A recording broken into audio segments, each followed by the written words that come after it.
sports. We are Black. We are Wisconsin.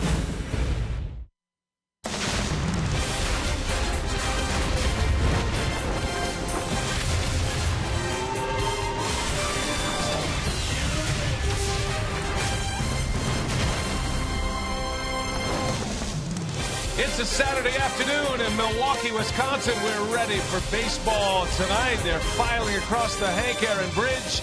And this Brewers National Series is sponsored by Toyota. What a night last night for Ramos Ramirez. 3 hits. They were all doubles. He drove in 5 runs, his biggest night this season. He's hoping for more of the same here today. Hi, everybody. We welcome you from Miller Park. Great to have you with us. Brian Anderson with Bill Schroeder. Sophia Minard is our reporter today. And the Brewers ready for Game 3 against the Washington Nationals. And they're trying to make it 3 in a row. And Rock, the Brewers are playing very well right now. And the last 2 games have been interesting because the lineup looks like it was supposed to coming out of spring training, and they're starting to get the production they were looking for. Yeah, and everybody seems to be getting it done up and down that batting order. Only Chris Davis is the guy left off that opening day starting lineup that has not been able to participate. But, the Brewers coming off a pretty good road trip because of their pitching staff. Everybody waiting for this offense to get going. Well, it's happened the last couple of days. And when the big boys, guys like Ramirez and Lind and Braun, when they get it done, relaxes everybody else in that batting order. So the last 2 days, Brewers able to come out swinging the bats, every position player in the starting lineup in yesterday's game with a hit. So good things starting to happen at Miller Park with the bats. 16 hits last night, tied a season high. Now the Brewers give the ball to Jimmy Nelson. We'll check in with the guys on the set. They'll talk more about Big Jim when we continue from Miller Park.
By Menards. Save big money at Menards on all your home improvement needs.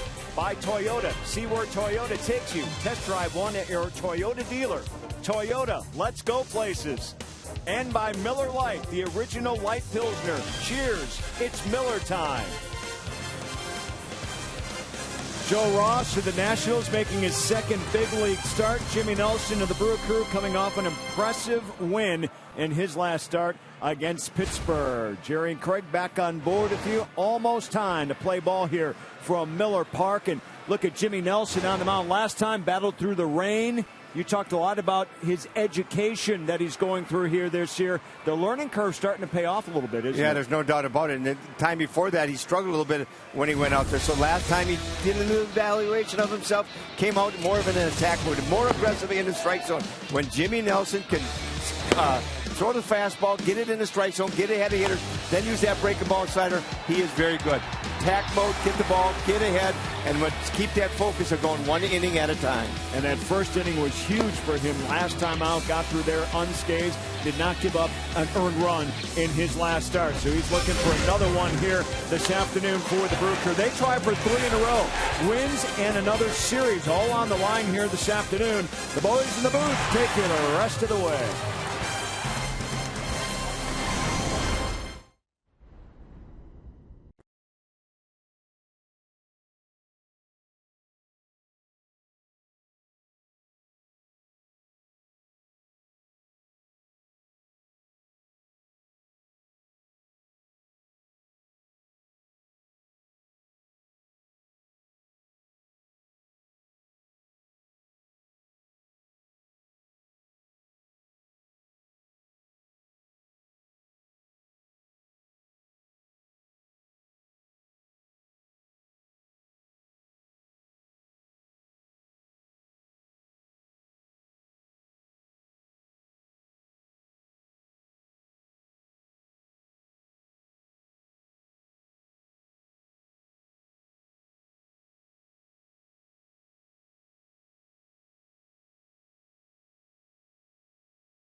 Field at Miller Park, ready for Game 3 against the Washington Nationals.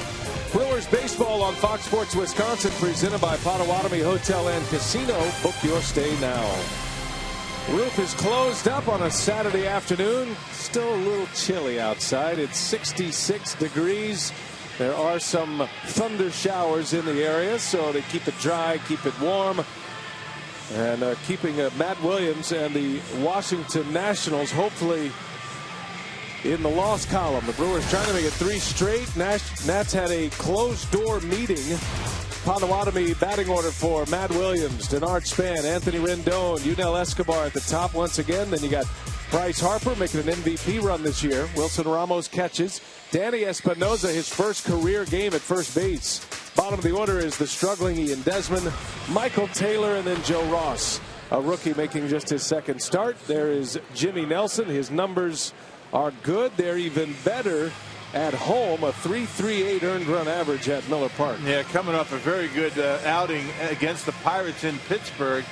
Picked up a 2-0 victory, 6 innings, 4 hits. Did not allow a run in that start, making his first ever appearance against the Nationals. Denard Span will step in to lead off. Great to have you with us today on Fox Sports Wisconsin. Today's game being produced by Brad Weimer, directed by Mark Vittorio. Brian Anderson, Bill Schroeder, Sophia Minard with you. And the first pitch is outside for ball one. Away we go. Brewers trying to make it 3 in a row. They have won the first 2 games of each of the last 3 series.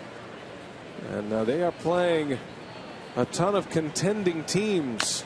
They're playing very well against those contending teams. Brewers have won back-to-back games. And they've won 4 of their last 5. Winning series from, at the time, the first place Twins. The contending Pirates, they took 2 out of 3. And now they have won the first 2 against the contending Nats, who came into this series in first place and now find themselves a game and a half back of the New York Mets. Span on the ground, glove by Lind. And a race to the bag. Nelson is there for out number 1. That's how the day begins for Jimmy Nelson. Well, let's check out the Brewers' Menards defense. Carlos Gomez back in the starting lineup. Good to have Gogo back in there. He'll be leading off. You got Parra, Gomez, and Braun in the outfield. Ramirez a big day at the plate in last night's ball game. Segura and Jeanette up the middle. Adam Lind first, and Lucroy behind home plate. Jonathan Lucroy celebrating his birthday today, 29 years of age. And as it says in the Brewers game notes, we wish him well. Here's Anthony Rendon. Calling the balls and strikes here today is Tim Timmons. Todd Tischner is over at first base. The crew chief, Tim Welke, at second base, and Mike Everett, who had the plate last night, he rotates over to third. 4-man umpiring crew. Wrapping up this series tomorrow. It's a 4-gamer. Nats are struggling right now. They have lost 11 of 14. And that led to a little closed-door meeting today as Rendon singles into left field. Rock, this is a very good team. They come into the season with high expectations of possibly a World Series type ball club, and their record coming into play today is 1 game over 500 at 31-30. So there is some reason to be concerned if you're a Nats fan. Yeah, inconsistent offense, inconsistent pitching. Defense, they haven't committed a lot of errors in this series, but plays that should have been made that have not. I mean, just some misplays in the infield and in the outfield, thrown to the wrong bases. But they do have Bryce Harper. He's the equalizer. He's the guy that can get it done for this ball club. They're battling some key injuries to some pretty important pieces to their lineup. Yeah, we showed you Jason Worth, who's on the bench and still on the disabled list. They're hoping to get him back in August. He has a fractured wrist, as you can see. But they do have Bryce Harper, who is an MVP candidate. He is the player of the month in the National League for the month of May. Max Scherzer was the pitcher of the month. So they have these big pieces, these dominant pieces, and they had a stretch through late April and May where they won 16 out of 20 games. There's a big bouncer, hit the lip of the grass. Jeanette able to glove it and no play anywhere. That took a very strange bounce. And that'll be a base hit for Yunel Escobar. Watch this thing jump into the air as it hit the lip right in front of home plate. Yeah, and Scooter Jeanette was kind of caught in between. I think if we had it to do over again, he would have charged it. Might have been able to get a play at second base, but wasn't sure how far that ball was going to go. And by the time he got to it, can't get anybody. Hit right there. And instead of a smooth ground ball that either Nelson might have had a chance to play or one of the middle infielders. Yeah, right in there. That's where it got it. So an infield hit and 2 men on for Bryce Harper. This is the last guy you want at the plate with runners on base. He's having one of those years, and he hit a home run last night. His 21st of the season. Went up and got a high fastball from Mike Fiers.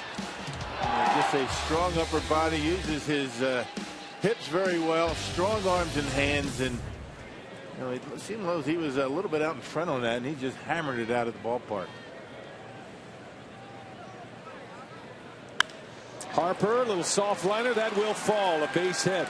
And right away the Nationals score here in the first inning as Harper just keeps getting the job done. This guy is crazy hot right now. 50 runs batted in for Bryce Harper, and it's 3 consecutive hits for the Nats. And doesn't try to pull the ball. Matter of fact, he does it begrudgingly, and that was a pretty good pitch by Nelson. Might have been up a little bit, but it had the corner. And Harper goes with it and drives in the first run. So the closed door meeting, at least here in the first inning, paid off. Yeah, sometimes when you have injuries, you have 2 key starters out of the lineup. You got a couple of your run producers. You got Ryan Zimmerman and Worth on the DL. Sometimes you feel sorry for yourself and you kind of let things get away from you a little bit. Yeah, so once in a while, it's good to get together and talk things out. Here's Wilson Ramos.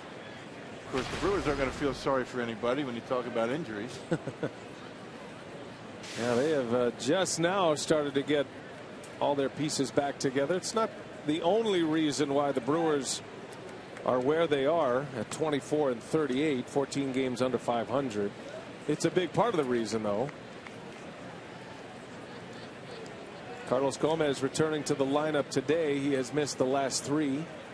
He's been out with what he calls more of an injury in his hip, but originates from the groin area, and Brewers being very cautious with him, taking 3 days to try to get him as close to 100% as they can.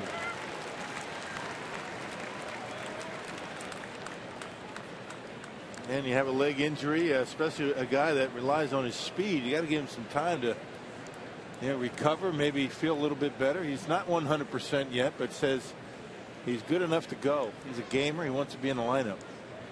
2 balls and a strike on Ramos, first and second for the Nats. And that one is on the corner for a strike. 2-2. Nelson coming off a great start in the rain-soaked victory in Pittsburgh on Monday, last Monday. And he pitched through a rain delay, about a 28-minute rain delay, I think it was. And he returned to the mound, and actually he kept on trucking in that game. He went 6 shutout innings against the Pirates. A swing and a miss. A strikeout for Nelson, his first. And he had a good slider in Pittsburgh. You saw a good one right there to get Ramos. The 2-seam, the power sinker, the slider, and he's got that spike curveball. And all 3 of them were working pretty well his last time out.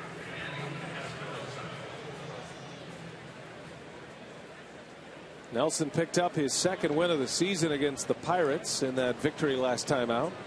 His other win came on the road against Detroit. That was probably his best game of the year against that lineup, beating the Tigers in mid-May, went 8 innings in that one. 2 away, 2 on for Danny Espinosa, switch hitting first baseman here today. First time he's been able to say that in his big league career. Matt Williams just trying to find a way to get Espinosa's bat in the lineup. Started him in the opener. There's a slow roller. Jeanette will scoop it up, flip it over to first in time for the out, and the side is retired. But Bryce Harper strikes again. His 50th RBI of the year, makes it 1-0.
lead today. An RBI in the top of the first. Now the Brewers are coming up.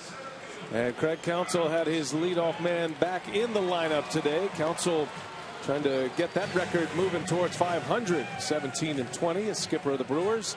His Potawatomi batting order with Gomez leading off. Lucroy, then Braun, Adam Lind, Aramis Ramirez, Gerardo Parra in the middle. And then it's Segura, Jeanette, and Nelson rounding out the starting 9. And the new pitcher is Joe Ross. He has just arrived to the Nationals. Rocky made his major league debut last week. And his second major league appearance, the younger brother of Tyson Ross of the San Diego Padres. Yeah, he's young. He's 22. He's 6'4", 205 pounds, out of Oakland, California. Lost to the Cubs on the 6th of June. He's a strike thrower, and Gomez attacking on the first pitch, bounces out. Now let's check out the Nationals. Menard's defense. Taylor, Span, and Harper, same 3 in the outfield in the first 3 games of this series. Escobar, Desmond, Anthony Rendon, and Danny Espinosa. Espinosa making his first ever start at first base. And Wilson Ramos behind home plate.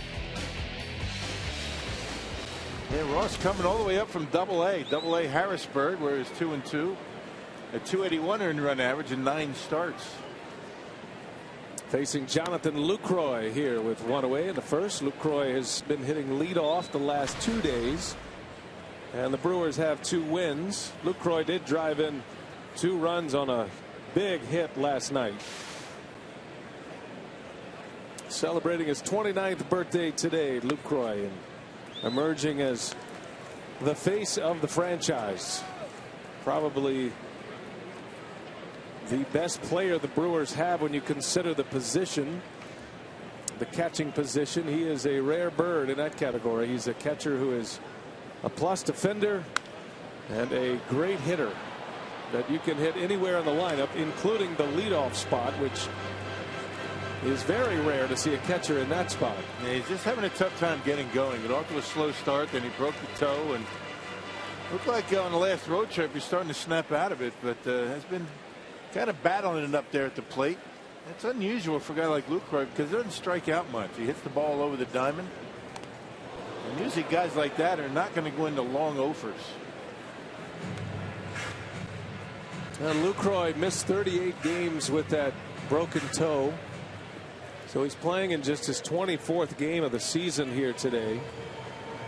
Has 100 plate appearances thus far. So he's a hot streak away from getting those numbers more Lucroy-like. That's a little squibber. Has got a lot of spin on it. It goes foul. Ball and 2 strikes on Luke. Joe Ross. It's significant that he is the youngest player on the Washington Nationals team, and for the first time in Bryce Harper's big league career, he's got somebody younger to mentor. Right. Well, and you mentioned he's a strike thrower down in Double-A. 54 strikeouts in 51 1/3 innings and only 12 walks. I mean, he doesn't walk many. There's his numbers. Big kid. Former first rounder by the Padres. Traded this offseason, part of a 3-team deal with Tampa Bay, San Diego, and Washington. As Lucroy, a little flare, and Harper coming in, makes the catch for the out. They had him played perfectly, right? He's shading him shallow and on the line, and able to get there. That's a double for a lot of guys, but Bryce Harper had him played perfectly. So 2 up, 2 down for Joe Ross. And here comes Ryan Braun. 4 hits in the series for Braun. Last night had 2 hits. 2 for 5. He scored twice. Milwaukee had 16 hits in last night's game. Most hits they've had in a 9-inning game. Ties their season high. They had a 16-hit game in the 17-inning victory over the Arizona Diamondbacks. Adam Lind had a big night last night as well. A shot right at Rendon. And Joe Ross, a clean first inning. 1-0 Nats. We head to the second.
Nothing Nationals just underway here from Miller Park on a Saturday afternoon.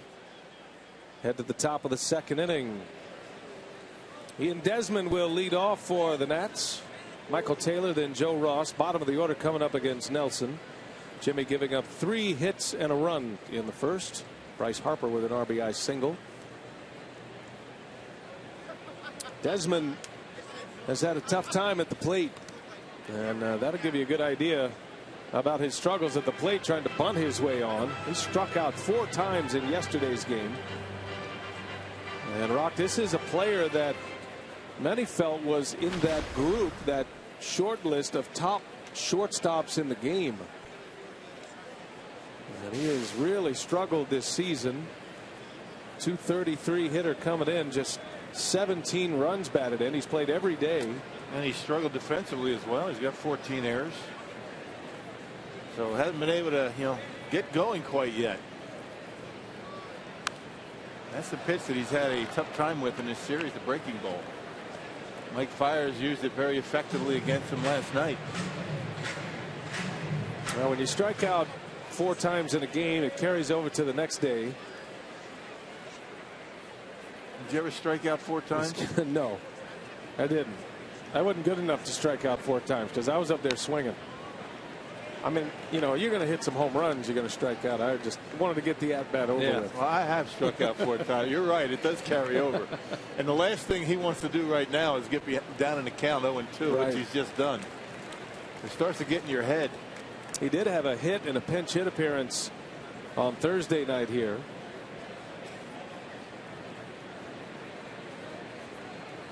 Got him. 5 consecutive strikeouts for Ian Desmond. You just get real defensive up there. You're in between. You're behind the fastball. You're out in front of the curveball, and it's just a lonely feeling up there at the plate. Yeah, he looks lost. You feel like pitchers are making their best pitchers against you, but that's not the case. You're just not seeing the ball very well. So 1 away. Here is Michael Taylor.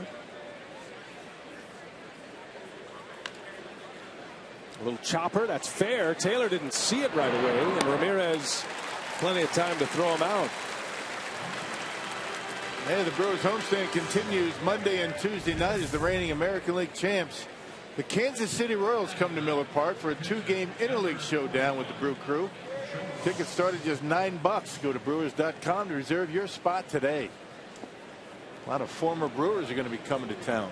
And a lot of current All-Stars will be coming to town. I know tickets are going well. People want to see the Royals, so get on that quickly if you want to be a part of it Monday and Tuesday as Nelson deals Ross a strike. Look at all of these Royals on the All-Star team right now with the fan voting. I mean, they're all around. 7 of them.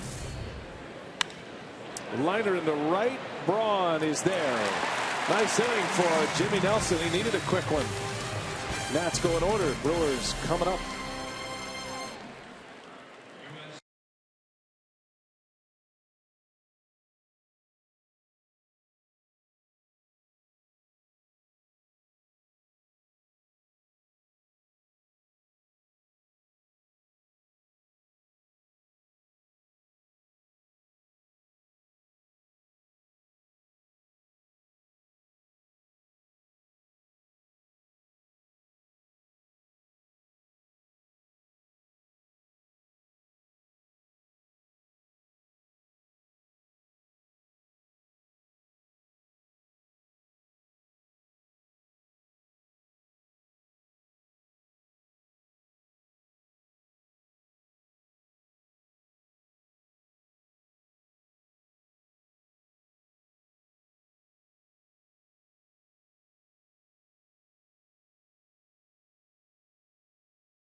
Sports Wisconsin is brought to you by Marshfield Clinic.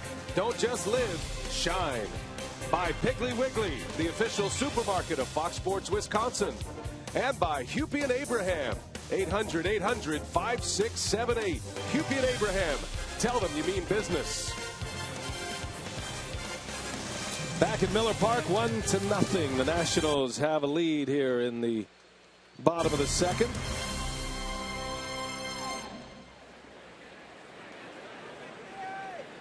Adam Lind will lead off. Brewers win in order in the first inning against Joe Ross. Second major league start. And just looking at him, Rock, he's a little different than Tyson Ross. I mean, you can tell they're brothers, and he's big like Tyson Ross, but his mechanics are much different than his older brother. Much more normal. I mean, not that Tyson Ross has got, bad mechanics. He just has different. I mean, Tyson has a very short stride and kind of has a herky-jerky delivery right over the top. This is much more what you normally see from a pitcher. Not as tall, not as big. Uses his legs a lot differently than his brother. Adam Lind to the opposite field, a base hit. Lind is really swinging it well right now. Got his batting average moving towards 300. He came in hitting at 293. So Lind is aboard. The first hit for the Brew Crew. That'll bring up Aramis Ramirez, and he is in our Lowe's Never Stop Improving. Last night he had 3 hits, all of them doubles. He drove in 5 runs. Best game of the year for Aramis Ramirez, who once led the National League in doubles. And like Adam Lind, Ramirez is a very streaky hitter. So if the Brewers get on a hot streak, that ball's lifted in the air, left center field, way back, Span on the run. He's calling, and he's got it at the wall. Man. Boy, hit it to the deep part of left center, and Span able to run it down just shy of the fence. Another 10 feet or so, and it's gone. Yeah, Ross had the right idea, not giving him a fastball, but there you see it, a changeup, and Ramirez almost able to hit it out. A first pitch changeup. I think Ross thought that was a home run, but stayed in the ballpark. And the first out of the inning. Lind retreats to first. That'll bring up Gerardo Parra. Parra moved down in the batting order today. He's been hitting second behind Lucroy the last couple of games. Parra hit a home run against the Nats on Thursday night. It was a game-tying home run. Brewers were able to come back from 4 runs down in that game, and they won at 6-5. And then last night they won 8-4. Parra had 3 hits, was 3 for 4 with a walk, and his batting average up to 285 starting play today. A wave and a miss. 0-2 the count.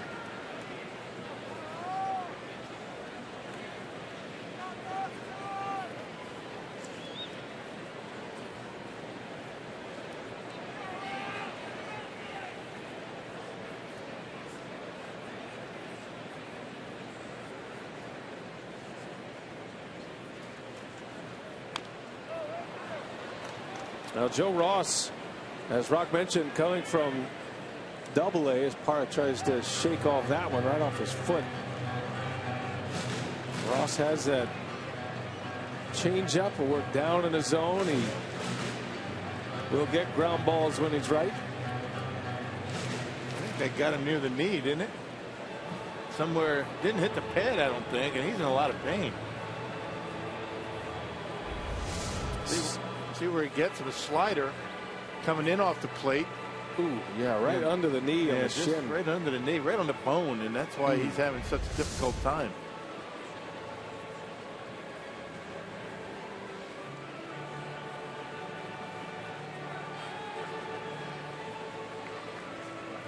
They don't hurt nearly as much when you're swinging a bat as well as Gerardo is right now, but you're scuffling out there at the plate and you bang one off your leg.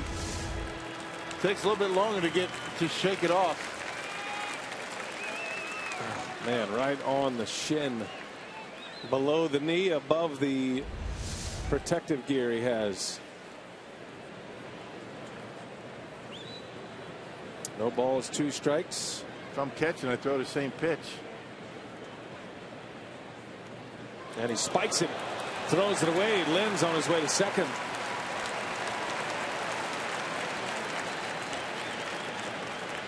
So a wild pitch, and Lynn into scoring position. That was an extremely wild pitch. Barely made the dirt circle. And not much you can do behind home plate. Just hope it hits you somewhere. Couldn't keep it close.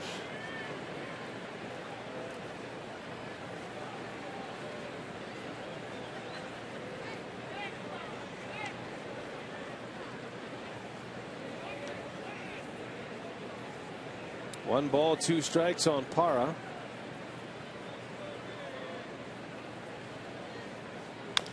And a little chopper over to first.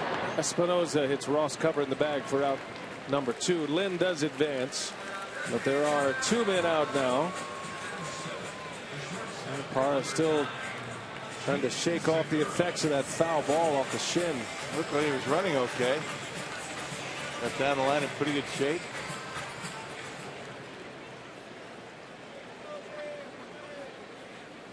Here's Gene Segura now with 2 away.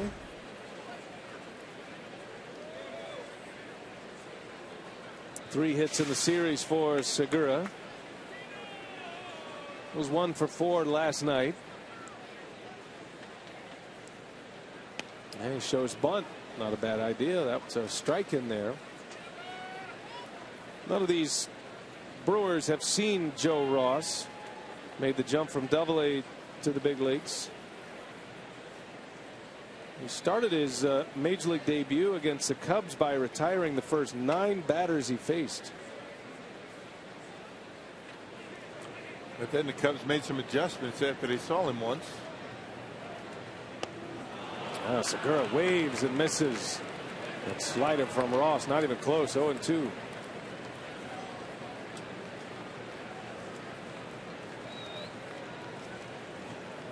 In that game against Chicago, Ross went 5 innings, giving up 6 hits, 3 runs, but he didn't walk a batter, and had 4 Ks that day against the Cubs.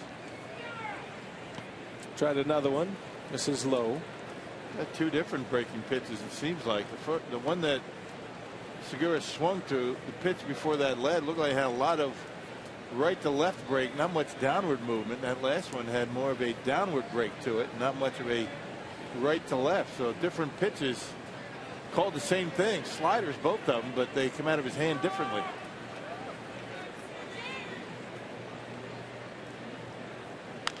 Segura reaches out on the run, top play, throw to first, running time, and a run scores. Lind is in. Segura legs out an infield hit for an RBI. Now the advantage of making contact, give yourself a chance. Escobar coming in, knew he had to be quick with it, and misfired. Not sure if it would have been an out or not, but first base umpire Todd Tishner calls him safe. Well, he gets out of that box quickly, and he's on the way, and able to beat it.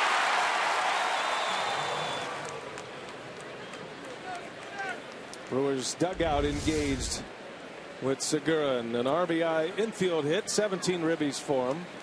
Thought the Nationals might take a look at that one for a replay challenge, but not the case.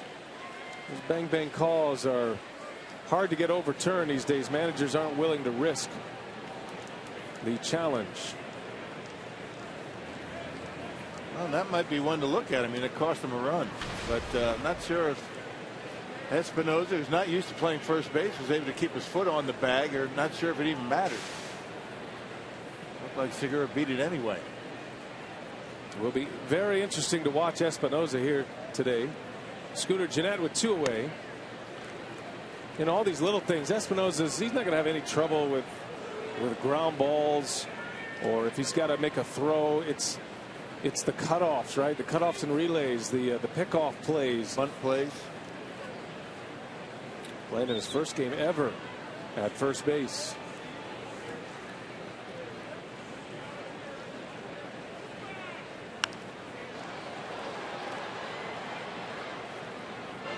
Scooter Gennett swung it well last night. He had the game-winning RBI on a single on Thursday night.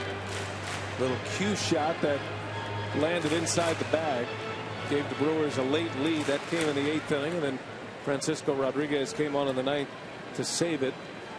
Last night, Gennett swung the bat much better and had 2 hits. He hit the ball sharply twice.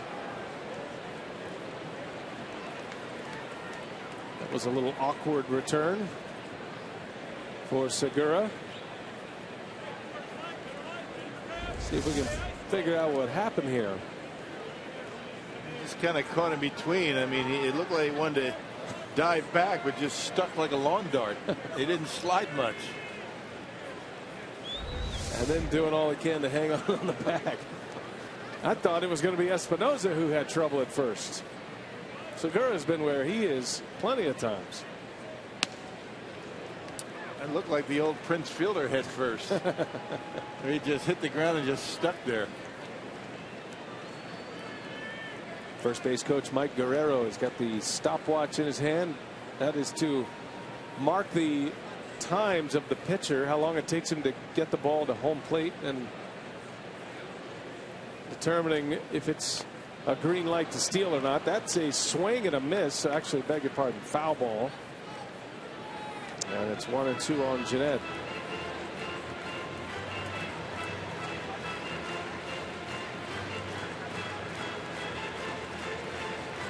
Joe Ross in his last start, his first in the big leagues, and so far here today is against left-handed hitters. He is trying to bury that down and in slider.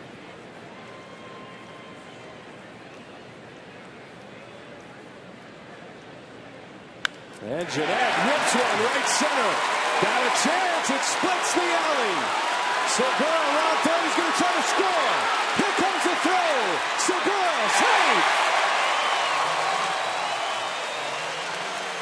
All the way around he goes. Scooter Gennett with a 2-out, 2-strike RBI double. And just able to foul off the pitch before. It's way out of the strike zone. This time Ross leaves that one out over the plate, and Scooter able to stay back this time, didn't jump at it. And the Brewers had the right guy at first base. Great speed for Segura, and running on contact with 2 outs, and Ed Cedar didn't even have to think twice about that one. And Segura able to score easily all the way from first base. So a couple of 2-out base hits to give the Brewers a 2-1 lead. Segura and Gennett with RBIs. 2-1 crew. Here's Jimmy Nelson, and on his way out is Wilson Ramos. The Brewers have been waiting for offense out of their second base position all season long. Scooter Gennett coming up from the minor leagues, swinging it pretty well. Getting plenty of it since his return. This is his 3rd game back, and now 2 RBIs. He has 4 hits in the last 3 games. He drives in a run, he delivers with 2 outs, and he allows the Brewers to clear the pitcher spot. It looked like Scooter was able to jump on a changeup. The pitch going away from, waits back, and able to hit it hard into the gap. Ross relying a lot of off-speed pitches against the Brewers, at least early on, first time through the batting order.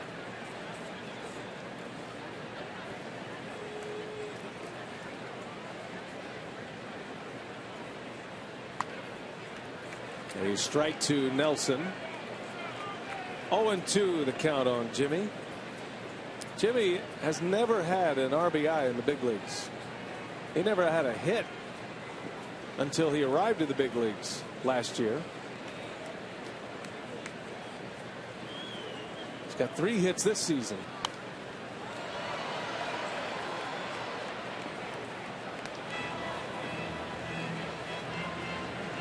Not known for his hitting prowess, but amazingly he's been a better hitter in the major leagues than he ever was in the minor leagues. He was 0 for 59 in his career in the minor leagues. It's hard to do. Bound to get lucky once in a while. A wave and a miss. Down he goes. Inning is over, but a good one for the Brewers. They get 3 hits and back-to-back 2-out RBI hits. An infield hit by Segura. Jeanette rips one into the gap for a double, scoring Segura from first. 2-1 Brew Crew.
By Potawatomi Hotel and Casino. The Brewers with a 2-1 lead here in the third inning, and I'm joined now by OAR drummer Chris Coulis. And Chris, you guys are no strangers to Milwaukee. You've played Summerfest a number of times, but now you're getting ready to play Miller Park after tonight's game. And how much are you looking forward to playing for the Brewers fans? We are so excited to be here. We're having a blast already. Our singer got to sing the national anthem, and our sax player threw out the first pitch, so we're having a blast. Can't wait. The band is coming up on 20 years together, your 8th album. The Rockville LP album is out. So you've got some big dates coming up. It's particularly on the 4th of July. You're going to be playing Pearl Harbor. That's a big one. Yeah, our first time in Hawaii, and no less on 4th of July. It's a special show just for the troops and for their families. And that kind of kicks off our summer tour. We're going to be busy. We play a lot in the U.S., Midwest, the East Coast, expanding it up through the West Coast. Hawaii, I told you, was one place we haven't played yet, and we're also playing Montana for the first time. So within a month of each other, for whatever reason, we get to knock those two off the list, and then we've hit every state. That's pretty impressive. All 50 states covered by OAR, and another big show for you guys at the end of July, a special partnership with Special Olympics. Yes, that's in Los Angeles, and we're really excited to be involved in that whole campaign. We have a new song that's coming out called Two Hands Up, and so we kind of reworked a version of it that would kind of fit their messaging and targeting for what they're trying to do with the Special Olympics. And so, yeah, that's going to be a really cool one. And Rockville, Maryland is your guys' hometown. Going back to Rockville in August, how much are you looking forward to going back there? Yeah, the shows at home are crazy because when we look out and we see everybody we know from our parents, families, friends, everyone we grew up with, it's a really cool experience. I mean, the album is called the Rockville LP because it's about where we grew up, kind of how we saw things from our perspective of when we were 16 years old. And now, nearly 20 years later, and we still are trying to capture that same thing. It's kind of funny to touch back, with what's going on and see everybody. So it'll be fun. Well, thank you so much for joining us here today. Enjoy the rest of the game. We're very much looking forward to the show after the game. And OAR, 20 years of music, impressive, 8 albums for them. So they'll give Brewers fans a great show after the game. Hey, Sophia, ask Chris if you could play cowbell in the band tonight. You want to know if you can play cowbell? No, you, Sophia. I want to know if you can play cowbell. Oh, I don't know if I can. I don't know if they'll let me have that free reign. Tambourine and cowbell, that's a specialty for Sophia. I thought you wanted her to sing. I mean, you were talking about having her sing. She does have a lovely voice. I've never heard her sing. I haven't either, but I'm just assuming she has a lovely voice. Anthony Rendon takes a strike. Good to have OAR here, and good crowd at Miller Park today. an excellent band and part of the concert series this year. Had Joe Nichols and OAR today, and then later in the year the Goo Goo Dolls are coming here to Miller Park. Little baseball and then a concert, and you know it's going to be perfect conditions because the roof, and that means a lot when you're dealing with live concerts. It means a lot when you're dealing with live baseballs as well. But at least in baseball, you don't have a lot of electric wires all over the place. It's pretty cool how they do it. They just roll the stage out. It takes about 20 minutes. So if you're sitting at home or bouncing around, come on out. There's still room for you. As Bob Uecker would say, still room for you, folks. Nice crowd here at Miller Park today. Great fans here in Wisconsin. Brewers over the 1 million mark.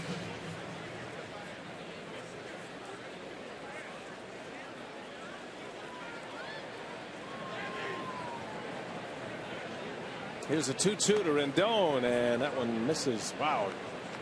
That looked like a strike. Jimmy Nelson thought it was a strike. I think everybody but Tim Timmons thought it was a strike. Let's see about this one. Kind of a backup slider. Not sure where it missed. Is it high? No. Umpire not willing to call a strike. There's a 3-2 pitch, and that one missed. There you go. Missing very. Didn't miss by much off that corner. Tim Timmons, the home plate umpire, missed the slider, and because of that, Rendon draws a walk.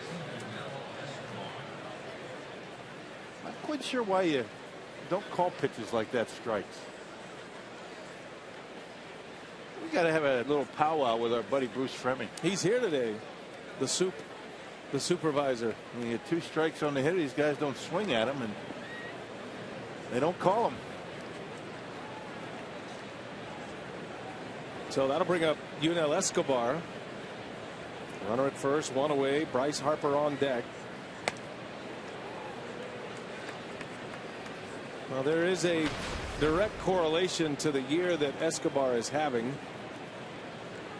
to the fact that he's hitting in front of Bryce Harper most days.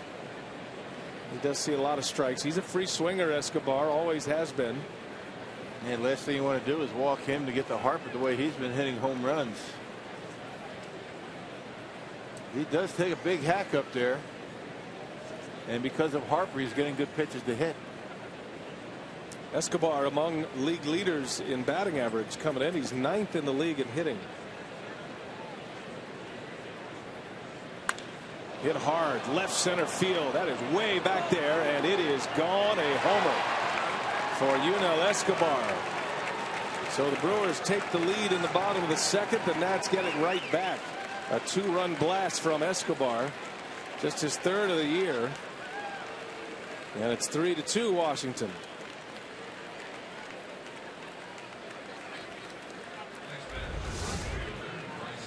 A nice short stroke, not much of a stride, just kind of picks up the heel. That ball just jumps off his bat out there in the center field. A line drive bullet out of here. So after the 1-out walk, Escobar drives one out of the ballpark. The Nationals have their lead back.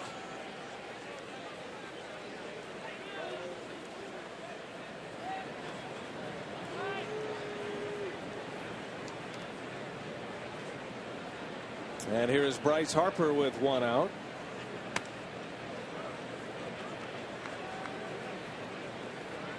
Harper checks in 4th in the league in batting average. He's a home run behind Giancarlo Stanton in the National League for the lead. He is now 5 RBIs behind Stanton to lead the National League. And then Harper is pretty much dotted all over the major categories. He leads the NL in total bases and runs, 2nd in on-base percentage. He leads the National League in slugging percentage. Walks. His on-base percentage at .471. That's incredible. That's Barry Bonds type stuff. And an OPS over 1,000, which is also best in the National League. He is a home run away from tying his career best. He hit 22 in his rookie year when he was the rookie of the year at age 19.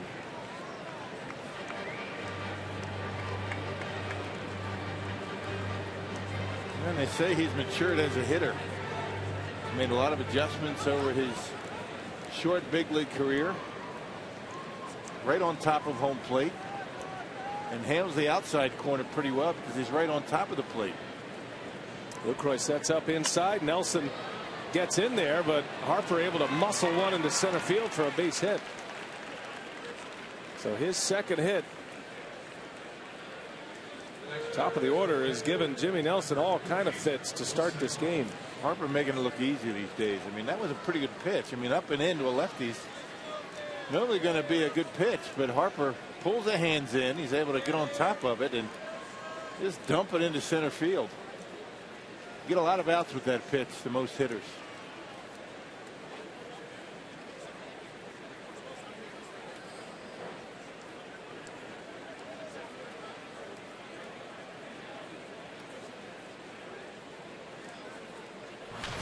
Here's Wilson Ramos now. On the ground up the middle, hit the mound, and it ends up in center field, a base hit. The third hit of the inning. The Nats with 6 hits already. First and second, 1 out for Espinoza. Rick Kranitz is on his way out. This feels a little bit like a pitch selection discussion here. Well, location too. I mean, it was the first pitch slider to Ramos, which is not a bad idea, but it was right down the middle. And sometimes you try and overthrow those pitches, they spin up there, they don't do a whole lot.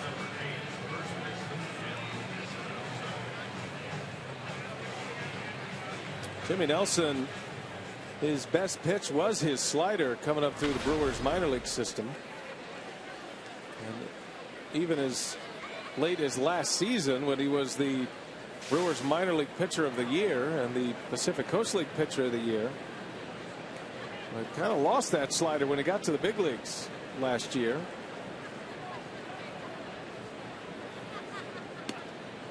Danny Espinoza takes a strike.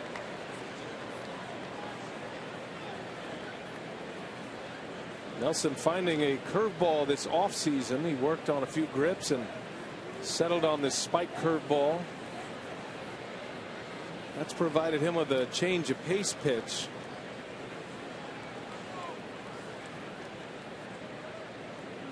It's been a good put away pitch, but it's not a pitch that you're going to be able to get a called strike a lot. I mean, it's a good strikeout pitch. Once in a while you flip it up there first pitch to a hitter. Not like the changeup. But he's threw so many curveballs, all of a sudden started to find the slider grip, and the slider was working for him like it was in Pittsburgh. Having more of a difficult time with it today. 1 ball, 1 strike. That's that curveball right there. 2-1 to Danny Espinoza. He's not a big guy, but he packs some punch. He's a switch hitter with big power. Has 8 homers this year. And Matt Williams trying to find a way to get him in the lineup. In the air, left field. Parra's got a long way to go toward the line, and he's there for the out. Out number 2. Both runners hold their ground. 2 away for Nelson. For Ian Desmond.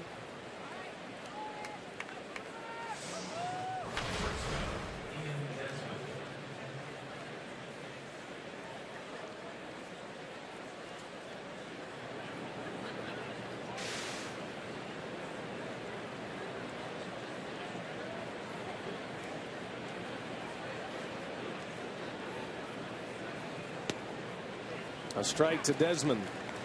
There's that first pitch curveball right there. Good pitch. Once again, Desmond behind in the count. Seems like, when you're in a stretch like this, you've got a no-2 count before you even step in the batter's box. And I speak from experience. I noticed he changed bats. That other bat had too many strikeouts in it. There's another 0-2 on Desmond. And he's gone to a darker bat this time around. Try to find one with, I don't even know if you want to go as far as some hits in it. Just find one that has some contact in it. This guy's been a great player. It is an enigma that he has struggled so. And a wave and is that a foul tip or not? No, foul ball. All squirted free past Lucroy. And he's been doing a lot of that. I mean, just waving one-handed. He's completely fooled, and that pit's not even close to home plate.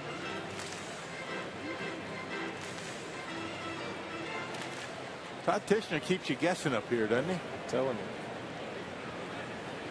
Not very definitive in his calls. 0-2 the count. Actually, that's Tim Timmons. Todd Tishner at first base. Right. Timmons behind the plate. There he is. Sorry. Tishner. TT. So's the other one. TT, TT, TW, and ME. 2 on, 2 out. Here's the 0-2 pitch. 1 ball, 2 strikes. That's the pitch that Desmond chased his first time up. He struck out. Laid off at this time.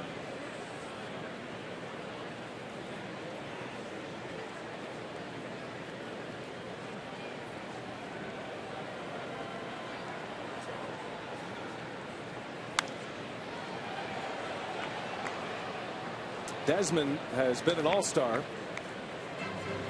He is a free agent at season's end. Turned down a long-term deal from the Nationals before the season. And he will test the market. He's been an all-star. He's won 3 Silver Slugger awards. That's given to the best hitter at that position.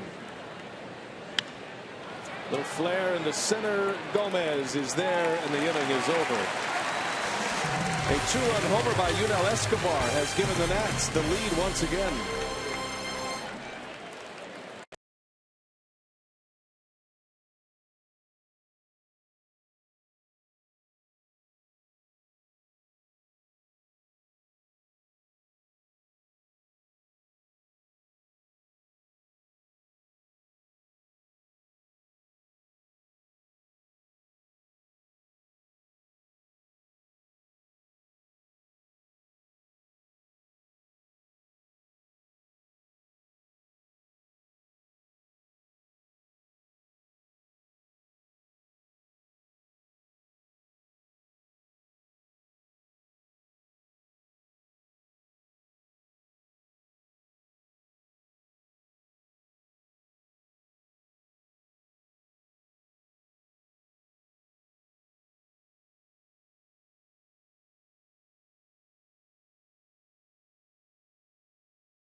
We head to the bottom of the 3rd inning, and some early offense here today. Washington gets a 2-run homer out of Yunel Escobar, his 3rd home run of the season, and it gives the Nats the lead once again. They scored 1 in the first. Brewers got 2 in the bottom of the 2nd, and Escobar just gave them 2 in the top of the 3rd. So here we go to the bottom of the 3rd with Gomez leading off. Gomez, Lucroy, and Braun will start it against Joe Ross. Easy to write in your scorebook. Joe Ross. He of 7 letters.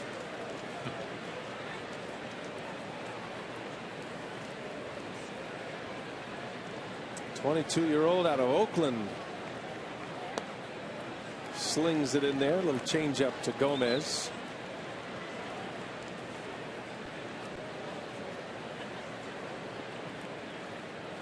Ross was pitching in Double-A Harrisburg in the Eastern League at the time of his promotion. Brewers made a promotion from Double-A to the big leagues in Tyler Wagner, and it's happening more and more frequently these days, relying on the young talent.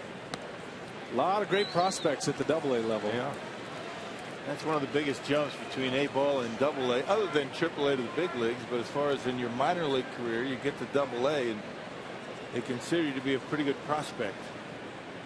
Here's a 3-1 pitch, and Gomez fouls it away. A lot of players flame out in A ball.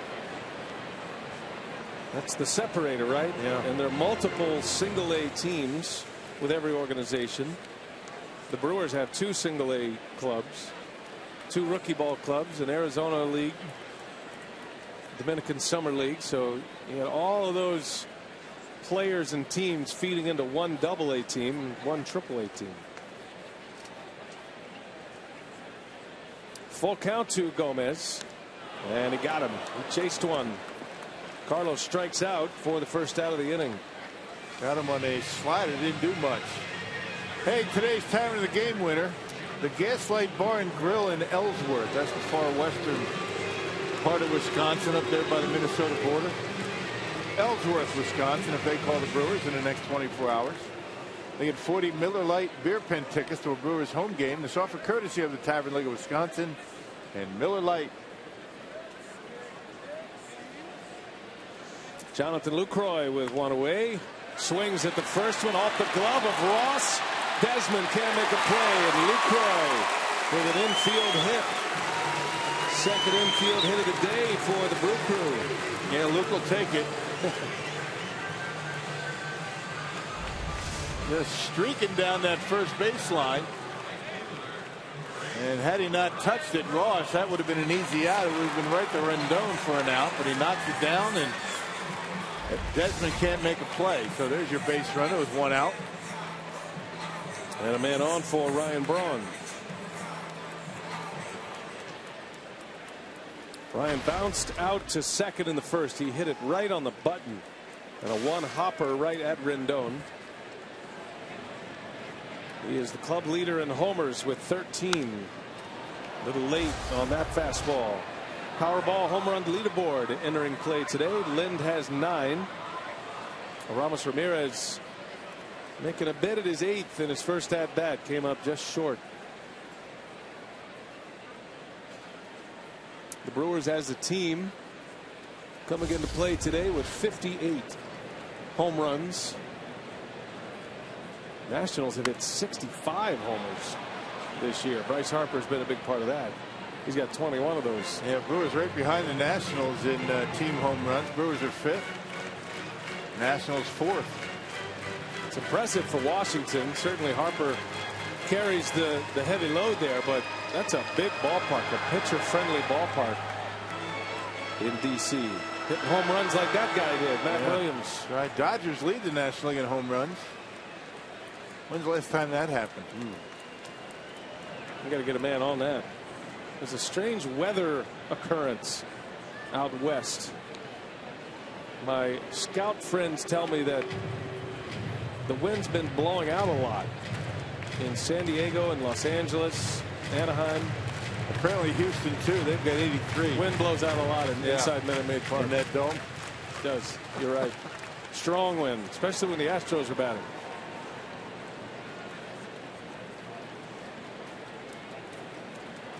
Oh, and 2 to Braun. Hits it sharply, foul, and it'll slice into the seats.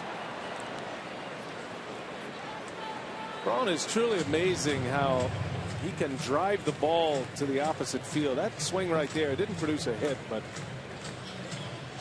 he's almost hitting that out of the catcher's mitt and able to hit it on the barrel. And it's well foul, but it gives you an idea of Braun's not only his confidence, but the strength he has to get that bat started so late. And there's a called strike 3, casually called by Tim Timmons, and Braun is out. And the thing about Braun is when he hits that pitch or he makes contact with that pitch away, I mean, he will be late on it, but he's still able to get on top of it and line it. You know, a lot of hitters are going to be able to make contact, but they're going to get under it, pop it up, you know, hit those weak pop-ups to right field. But Braun, unique ability to stay on top of it and line it in that direction. Yeah, actually hitting a lot of hard ground balls in that direction. Here's Adam Lind now. 2 men are out. Lucroy still at first. How about Lind's series against the Nats? He had a hit earlier today. Opposite field line drive to start the second inning. He is now 6 for 9 in the series. And he is in the middle of one of those Lind hot streaks. His last 38 at bats, he has 15 hits. A .395 average during that stretch. He's been streaky this year. I mean, he goes along pretty well like he did in the beginning of the season. Then he'll go out and, you know, have a tough time getting hits, but now he's back. Putting that good opposite field stroke on the baseball. Lifts that one in the air, deep right center field. Harper at the track. He's got it for the out. Inning over. Lind just missed one. 3-2 Nats. 3 in the books at Miller Park.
Casino, and it's 3-2 Washington, top of the 4th inning.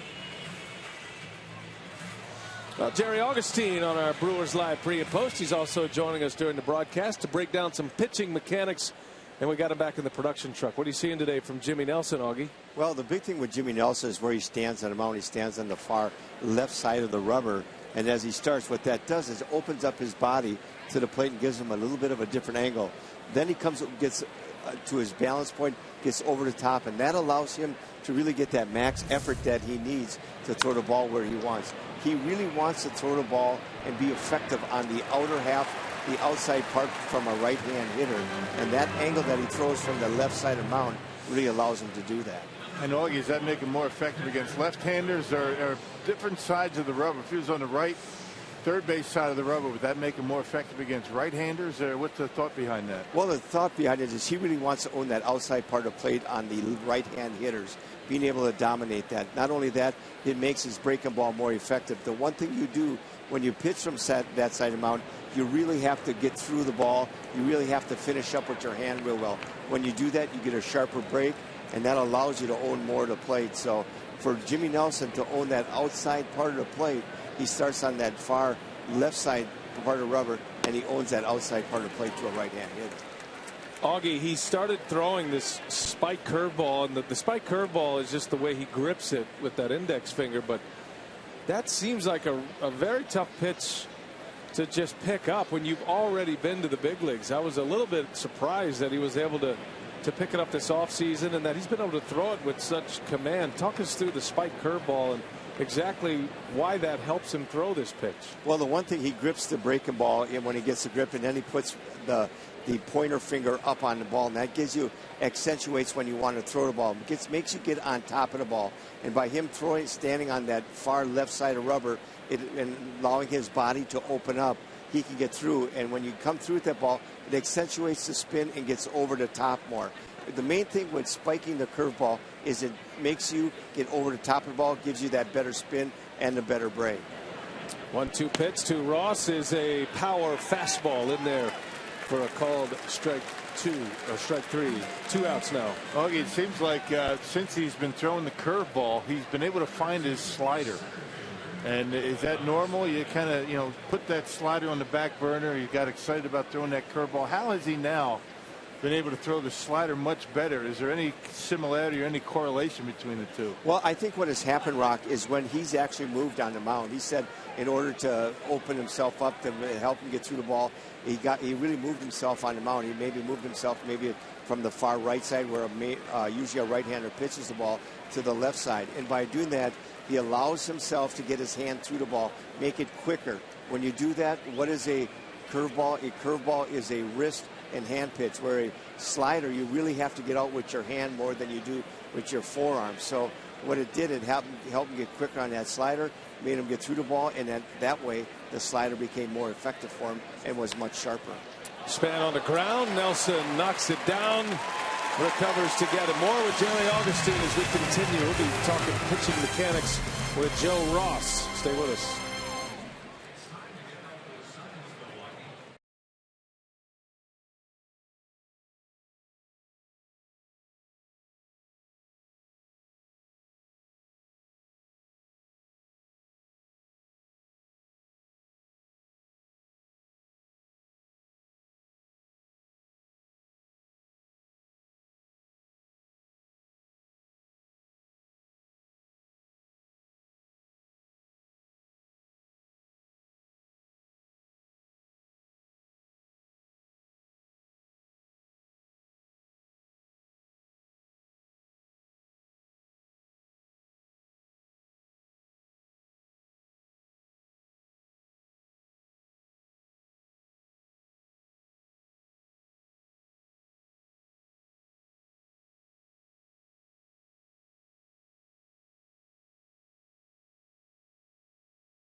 Wisconsin is brought to you by Miller Lite, the original light Pilsner. Cheers, it's Miller time. And by the Wisconsin Lottery, reminding you to please play responsibly. 3-2 Nats. We're headed to the bottom of the 4th inning, and the Brewers are coming up. Aramis Ramirez will lead off against Joe Ross. Young pitcher making just his 2nd start in the big leagues. He starts Ramirez with a little breaking ball. Aramis just missed a homer his last time up. He sent Span deep to left center. He caught it just in front of the wall on the ground to Desmond. And there is out number 1. Jerry Augustine doing a little pitching work for us in the production truck. He's got all the tools down there, going through all the angles with these two pitchers. And what have you seen from Joe Ross today, Augie? Well, I'll tell you what, guys, if you had to want to do a tutorial on pitching, you'd use Joe Ross. When you see his delivery, his picture perfect. He stands on the right side like pitchers usually do. He goes up, he gets at a good balance point. Nice and fluid, effortlessly gets over the top and then explodes. When you talk about a pitcher who has a really nice, effortlessly smooth delivery, you get that ball that kind of jumps on you, explodes on you. And when you talk about a guy like Joe Ross, he does have that quality. Parra with a base hit. Got a little change up from Ross, and he dumped it into right field. Harper, Rock's even mentioning, Rock, how deep he plays. That time it hurt him as Parra was able to dump one in front. Yeah, he's playing basically just in front of the warning track, and you're going to have a lot of baseballs hit in front of you. Matter of fact, there's a lot more hits that fall in front of you in the outfield than go over your head. But apparently, Bryce Harper not very comfortable going back on a ball. And a man on for Gene Segura, who reached on an infield hit in the second that played it a run. Jerry, when you got a guy like Ross, who's 22, he's straight up from Double-A. Obviously, his mechanics are beautiful and fluid, and he's a strike thrower and always has been in the minor leagues. What do you think the big step for him as he gets to the big leagues? Well, the physical part is there. You know that. The mechanical thing is there. He's got that great delivery. It's the mental aspect of the game. You get to the big leagues, you have to understand how do you get people out. And sometimes it's learning how to pitch the ball and expand the strike zone.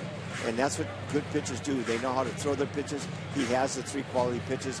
Being able to locate them, but learning how to pitch, get ahead of hitters, and how to expand the strike zone and make them swing at pitches that you want them to swing at. Yeah, meaning that you don't necessarily have to throw strikes all the time to get outs. Yeah, and in baseball, and especially on the major league level, that is very important, Ron. Segura, nice play by Ross, goes to second, out there, return throw is not in time. Boy, almost turned that into a very athletic double play. Ross knows if he doesn't get it, Segura's got a great chance to beat this one out. He's 6'3" and he moves around pretty well. Good quick throw to second base, and only the speed of Gene Segura avoided a double play that time. Segura able to leg out an infield hit, and the result of that was 2 runs for the Brewers. Able to extend the inning right here, eliminating the double play. And that'll bring up Scooter Gennett, who drove in a run with a double, hit a rocket into right center his last time up. A 2-out, 2-strike RBI double.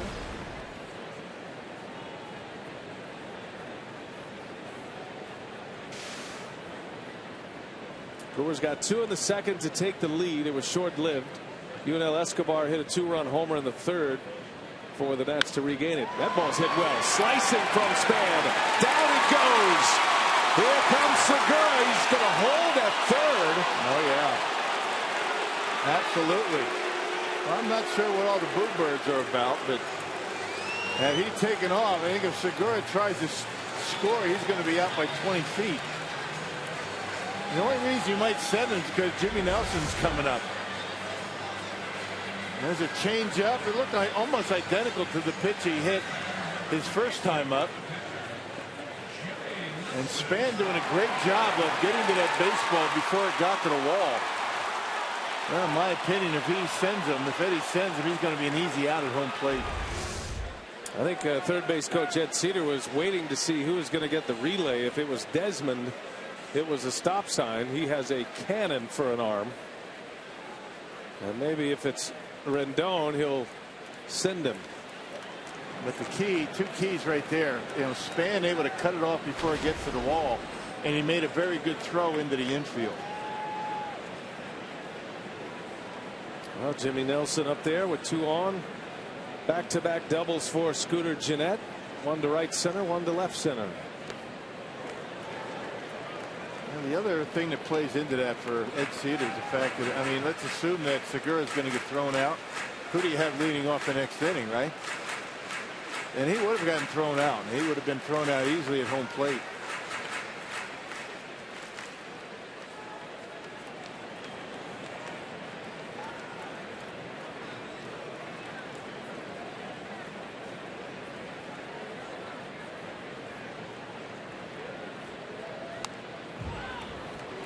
1-2 now on Nelson.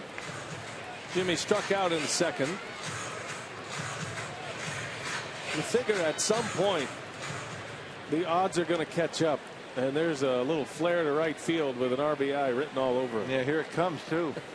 Oh, a call. Bill Schroeder with a call. Dumping it right over Espinosa's head. Here we go. This will be exciting. Here's a 1-2, and maybe not. Just missed it. A strikeout for Jimmy Nelson. Inning over. The Brewers strand 2.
Multi-hit games for Scooter Gennett. Had not had one prior to his return in our AT&T U-Burst Rewind.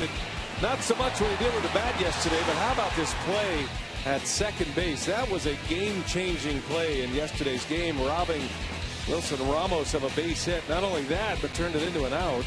Great play by Segura with a bare hand short hop pickup with Harper coming in hard.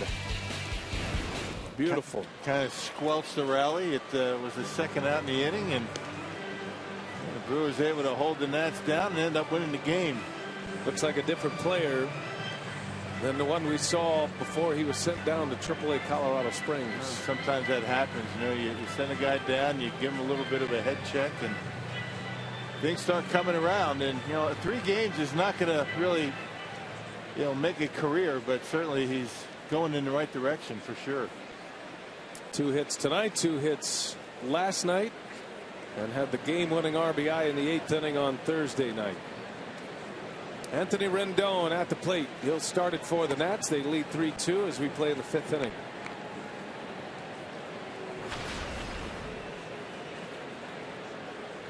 Rendon, Escobar, and Bryce Harper. This is the part of the order that has done most of the damage today. Ground ball to third. Nice pickup. Ramirez on a short hop. Rendon is out.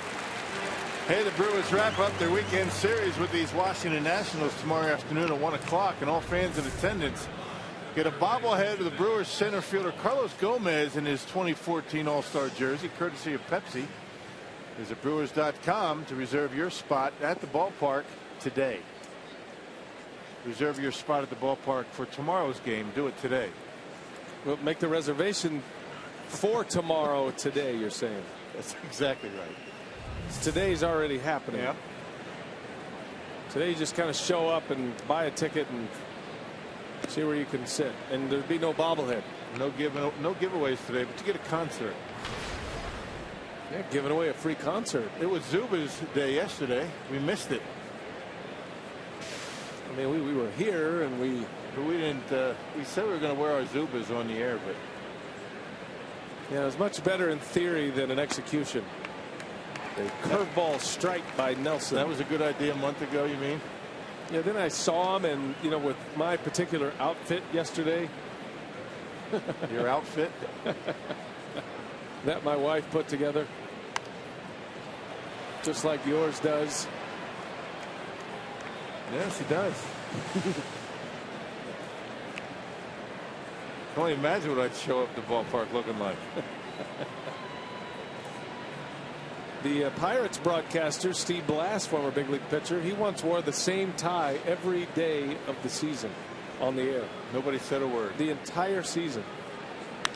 Escobar in the right field. That's playable for Braun. 2 outs. It's a really good system to let the wife pick out your stuff. I learned that from Craig Kashawn.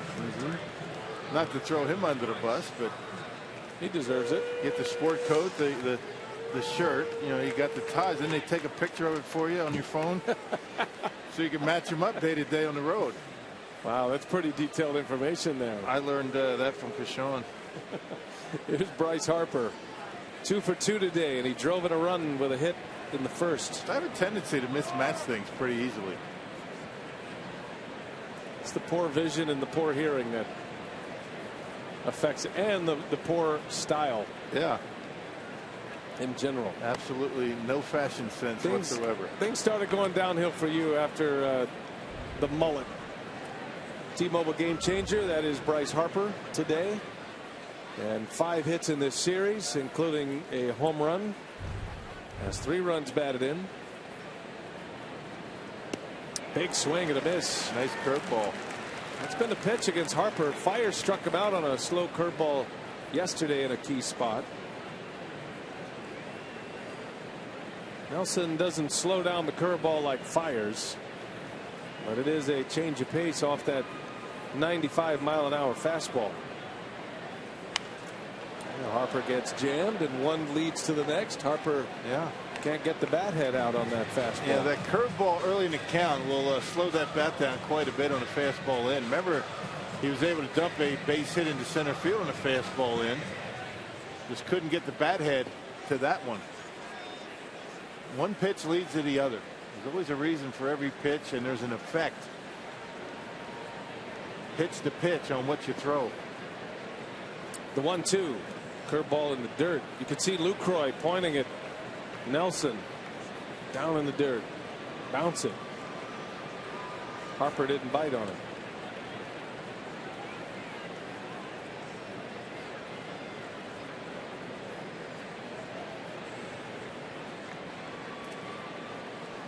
Nelson will pretty much stick with Lucroy, so it's imperative that Lucroy has the good game plan, and he loves that part of the game. Fastball missed. Not by much. And even though it looks inside where Harper stands on the plate, he's right on top of it. That's close. I'd like to see where that was on Fox tracks. Just a little bit off the corner, it looked like. There you go. 3-2. Curveball. Misses high. Walked him. Harper is on for the 3rd time. Can't get this guy out. He's starting to, for the Brewers anyway, move into Paul Goldschmidt territory. Right. Yep. We start to get to the latter innings. Yeah, put him on first base. At least you know where he is. He's not going to circle him. And then you deal with Ramos. It's always important to have a guy behind you that can clean up the guys on the bases if Harper gets walked all the time. He's walked a ton already this year. Ramos hitting at .261 with 25 RBI. He has not been that guy like they need this year. Ramos has an on-base percentage of just .285. Got an OPS just barely over 600 this season. They put a big bat in that lineup behind Harper. As much as he's going to be on, especially moving forward. Yeah, that's where they miss Zimmerman and Worth. That's where those guys would be. Ryan Zimmerman put on the disabled list at the start of this series. Left foot injury. And Worth has a wrist injury.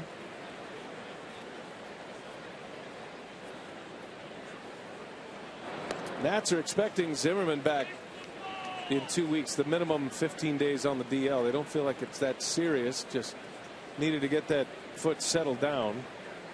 Worth is hoping to return by August 1st. He's got that wrist in a brace. Ramos into right, pretty well hit. Braun is going back, and this one is gone. Ramos goes opposite field, and all that talk, he backs it up right here as Ramos hits his 5th homer of the year. A 2-run shot. And that's the thing. Both home runs for the Nationals came right after walks. The only 2 walks that Jimmy Nelson has allowed have preceded homers. A walk to Rendon on a close pitch. Jimmy Nelson threw a close pitch on the inside corner to Harper that was not called a strike. And Ramos takes him deep to the opposite field. And Nelson has given up 5 earned runs through the first 5 innings. A 2-out walk and then a home run. Espinosa hammers one into left center field. That is way back. Off the wall it goes. Gomez plays it well. It'll be a double for Espinosa. Back-to-back hits.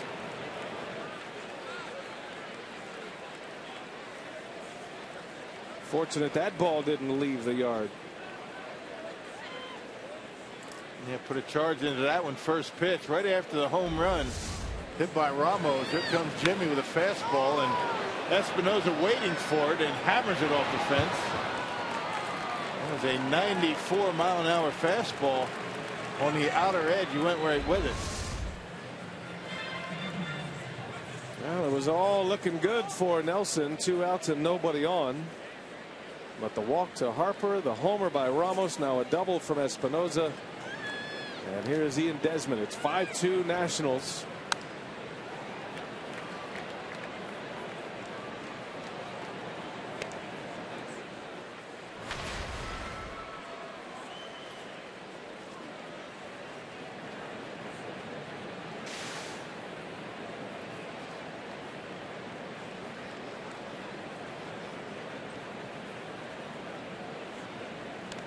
Did that hit him? It did. A hit by pitch. A struggling hitter at the plate in Ian Desmond. And he's drilled, and now first and second with 2 away.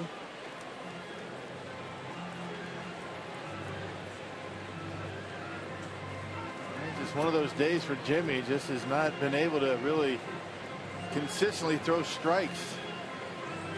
I think they're going to take a look at this. Luke Croy is trying to stall a little bit. They wanted to see if it was a foul ball or a hit batter. And well, actually, it's not the inability to throw strikes. Maybe sometimes you just throwing too many strikes over the heart of the plate. That one got him in the hand.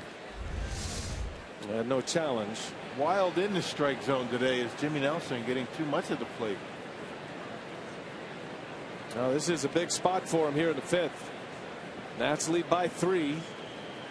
2 on, 2 out. Power hitter at the plate and Taylor, and a little half swing he goes. 24-year-old Michael A. Taylor. Second year with the Nats. He came up last season. Drafted as a shortstop, infielder. They converted him to the outfield in 2011.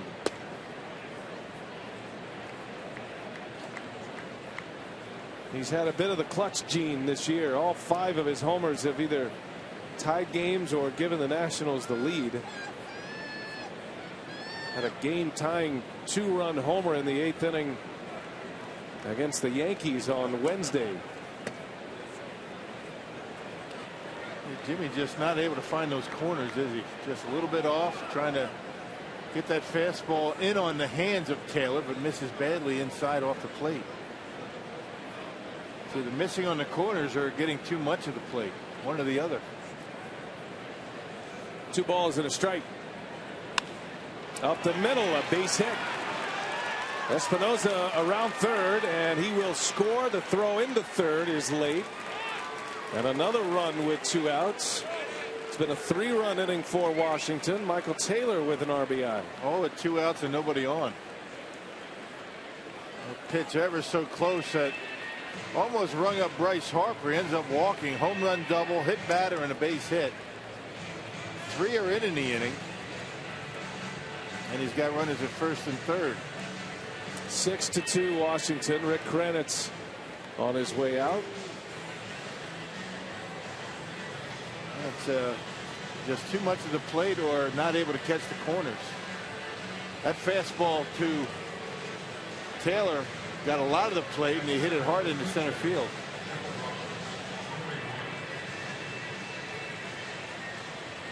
So the pitcher, Joe Ross, will bat with runners at the corners. 8th batter of the inning against Nelson. Nationals have 6 runs on 9 hits as we play here in the 5th. 3 hits in this inning.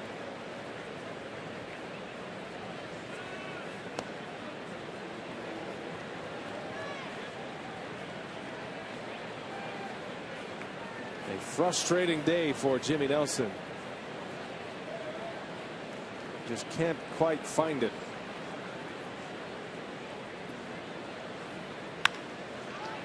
To Segura. They'll go to second for the out to end the inning. The Nationals deliver with 2 outs. Ramos, a 2-run homer. They score 3, and it's 6-2.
Presented by Potawatomi Hotel and Casino. The Nationals have a 6-2 lead here at Miller Park in the 5th, and the Milwaukee Brewers Community Involvement Initiative, known as the Community Achievers Award, will recognize residents throughout the state of Wisconsin each month during the season for displaying extraordinary efforts in their community. All adults and school-aged children throughout the state of Wisconsin are eligible to participate in the Community Achievers Program. All right, Sophia, thanks. And here we go to the Brewer half of the 5th. Well, Milwaukee had a comeback on Thursday night. They were down 5-1 after 3.5. Won that game 6-5. The offense has been in gear and performing well. They're going to need it today. Down 4, bottom of the 5th, top of the order coming up. Gomez, Lucroy, and Braun against Joe Ross. Gomez on the first pitch, little flare into right field. Harper runs it down. Good play by Bryce Harper for out number 1. He's got a pretty good first step coming in, and obviously for Harper, much easier for him to come in with his good speed than going back. A little uncomfortable going back. And I only say that because he plays so deep. He doesn't have very far to go back to where he plays. And he might be playing a little bit deeper than a lot of guys because of his great throwing arm. He'd get away with it somewhat. Here is Lucroy. Bryce Harper is a lot like Carlos Gomez as well. They are wall crashers. And the Nationals, for his own good, have moved him back to play a little deeper so he doesn't go crashing into walls at full speed.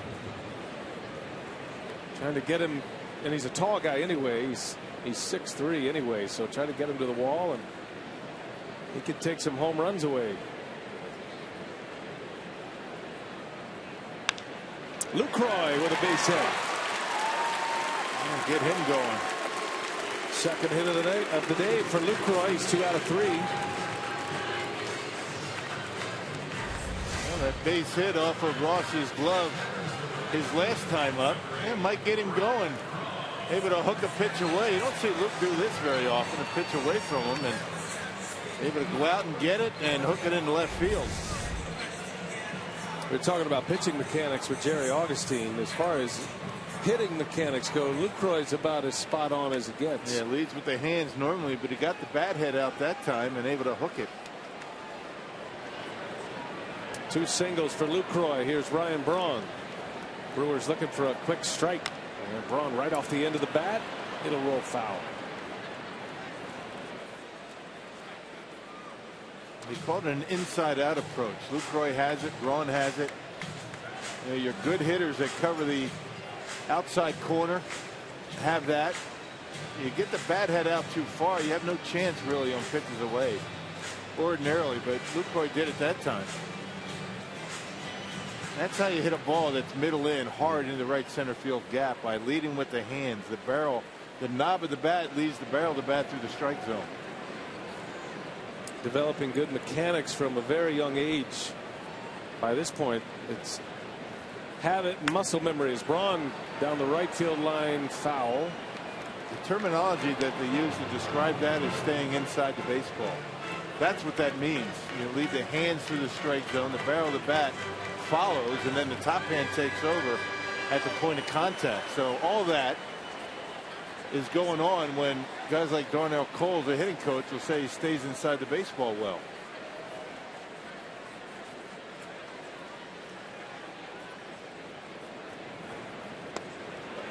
Did he go? They will ask. Yes, he did. Rung up by first base umpire Todd Tishner. A strikeout for Ross. Yeah, he did. You see the way that bat, the barrel of the bat leads the hands through the strike zone, and that's what happens when you're out in front. At the plate, presented by Wendy's for Adam Lynn today. Had a single, scored a run in the second inning. Hit a deep fly ball out to right. Just missed a homer in the third.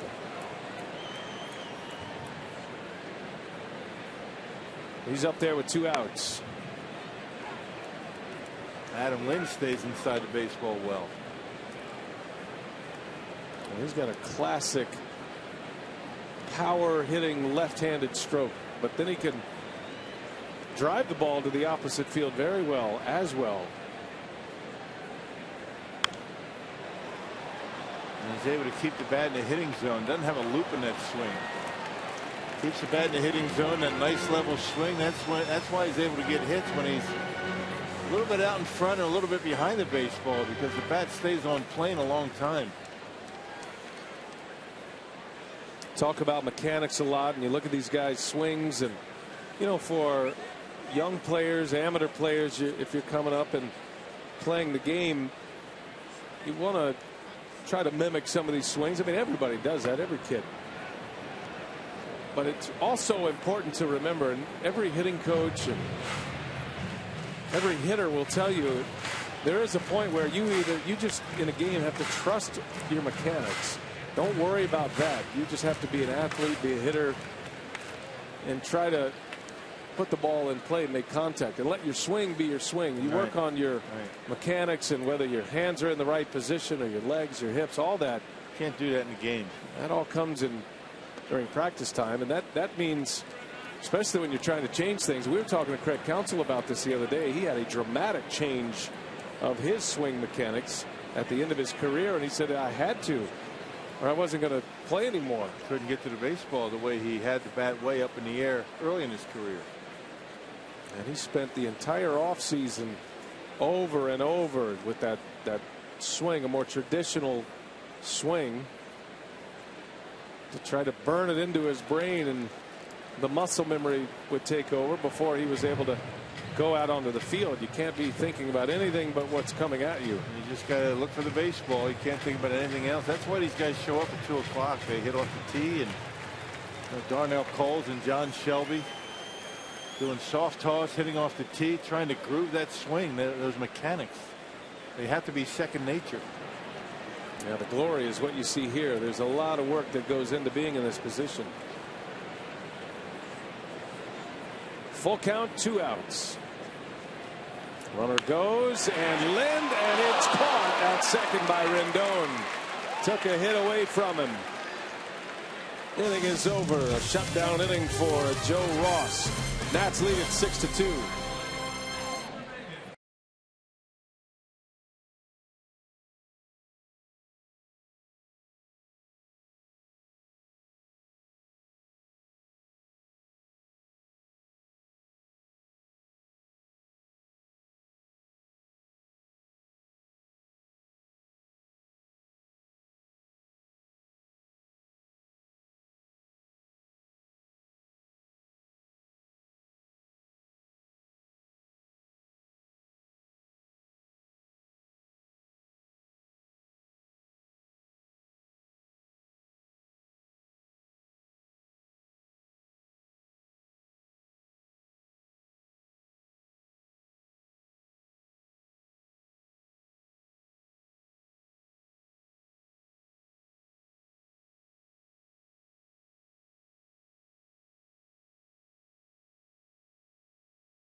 Have given them a 6-2 lead as we head to the 6th inning at Miller Park on a Saturday afternoon. Our Carsoup.com trivia today: who was the last Brewers player to double in each of his first 3 at-bats in a game? Interesting question. Lucroy would be a good guess. What do you have, 50-some last year? That would be a good guess. Ramos Ramirez led the league in doubles once. Ramirez had 3 doubles yesterday, 5 runs batted in. Jimmy Nelson, this is a big inning for him, trying to settle it down a little bit. He's given up 6 runs on 9 hits. Counsell sends him back out. Top of the order coming up. Bernard Span leads it off. He is 0 for 3 today. I would imagine any sign of trouble here, a base runner, and Nelson's going to be done. I'd like to see if he can put up a 0 and then give his offense a chance. And a firmly hit liner in the right, base hit. Span is on. If nothing else, I would imagine Neil Kotz is getting ready for Bryce Harper when he comes up.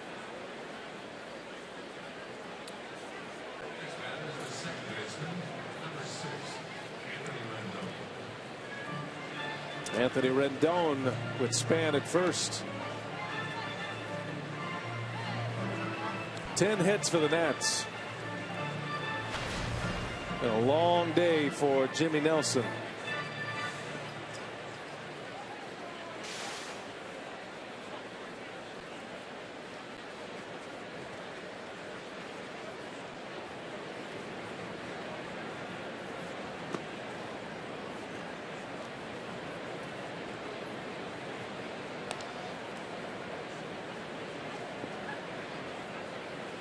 Nelson has had 2 3-up 3-down innings here today. In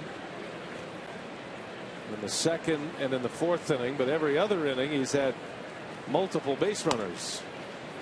A strike to Rendon.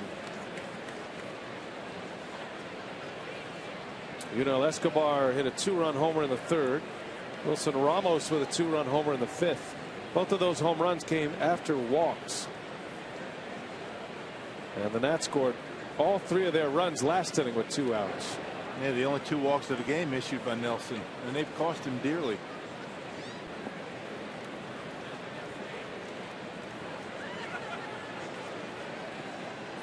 And both of the walks came on 2 strike pitches that just missed the corner. One of them is actually a strike to Rendon. Span goes. Lucroy's throw into center field. So a stolen base for Denard Span. He hasn't been running much. Span's been dealing with back spasms, but he has not been thrown out this year. He's 5 for 5. When he's healthy, when he feels good, he's one of the great base stealers in the game. The Nationals don't run much as a group anyway. 14th in the National League in stolen bases. Runner at second, nobody out. 2-1 to Rendon, and he hit him. Wow. So the second hit batter in the last 2 innings, and if you're Craig Counsell, might be time to pull the plug here. I think he might get one more, maybe not. Here he comes. Well, he tried to give him a chance to get through an inning, but now the Brewers are in trouble. 2 on and already down 4 runs. Nobody out, in the heart of this Nationals order is coming up. So Counsell makes the pitching change. We'll take a break.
Toyota.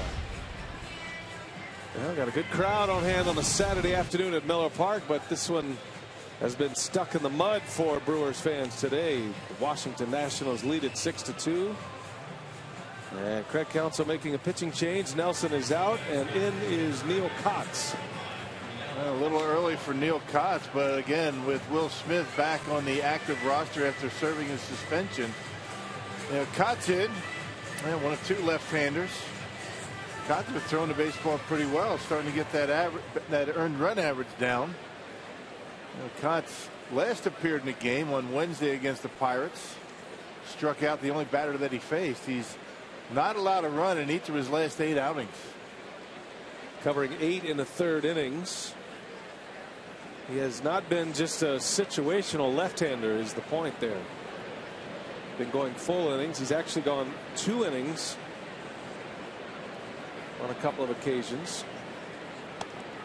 Yunel Escobar facing Kotz.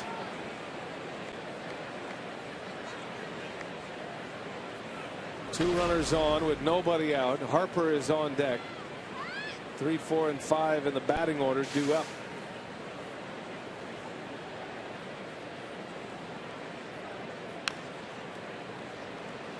Cotso's that cut fastball just slightly works that pitch into a right-handed hitter, and when it's right, he can be extremely tough on righties and lefties. He can actually be tougher on a right-handed hitter, especially when it's right on top of home plate like Escobar. A lot of these Nationals hitters are right on top of the dish. Must be an organizational philosophy at the plate.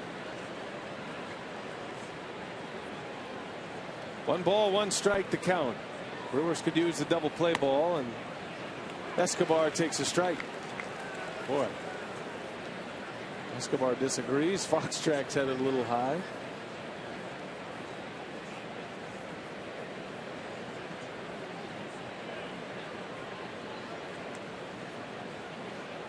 Big difference in a 2-1 versus a 1-2 count. Yeah, no kidding. And down he goes. And there's the result. You get a hitter in a defensive posture, and the good breaking ball gets him on strikes. Good slider going down, and that's what's called the old back foot slider. And Koch continues to throw the baseball well, getting Escobar. 1 away, still runners at first and second. Here is Bryce Harper.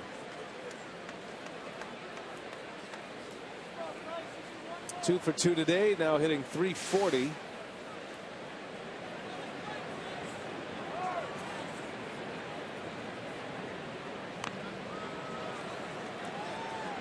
Harper has hit lefties well this year. .316 batting average. 2 of his 21 homers against lefties. He sees a lot of left-handers.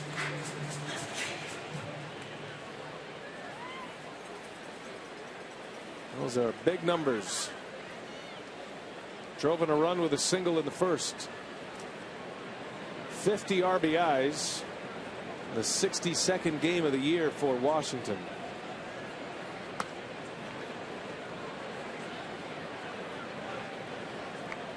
This is game number 63 for the Brew Crew. And another guy that stands right on top of home plate and is able to cover the outside corner pretty well, just daring pitchers to come inside on him. You see where that back foot set up, almost right on the line. Hit hard to right. Another hit for Harper. Braun's got it. They're going to send Span, and no throw is made. Bernard Span scores from second on a base hit by Harper, his second RBI of the game, his third hit. It is 7-2 Washington. Harper's been on base all 4 times. Yeah, very dangerous, particularly on that outside part of the play. It looked like Koch left that one middle in, and boy, Harper throws those hips open as well as anybody. I mean, really clears the hips and leads the bat through the strike zone, and because of that, keeps the hands close to the body, able to keep that ball fair. What kind of hitter? Wow. Makes it look easy. It's anything but.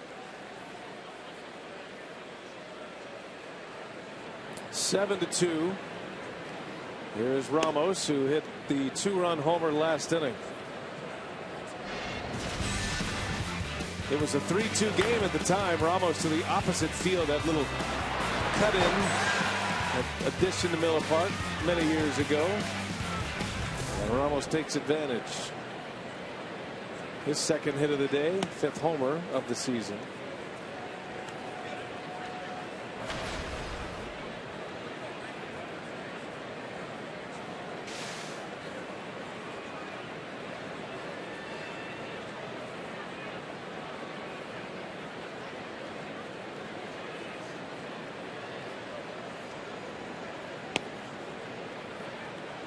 Two balls and a strike. A lot of day baseball today across the big leagues. Fox has the national window tonight, the baseball night in America.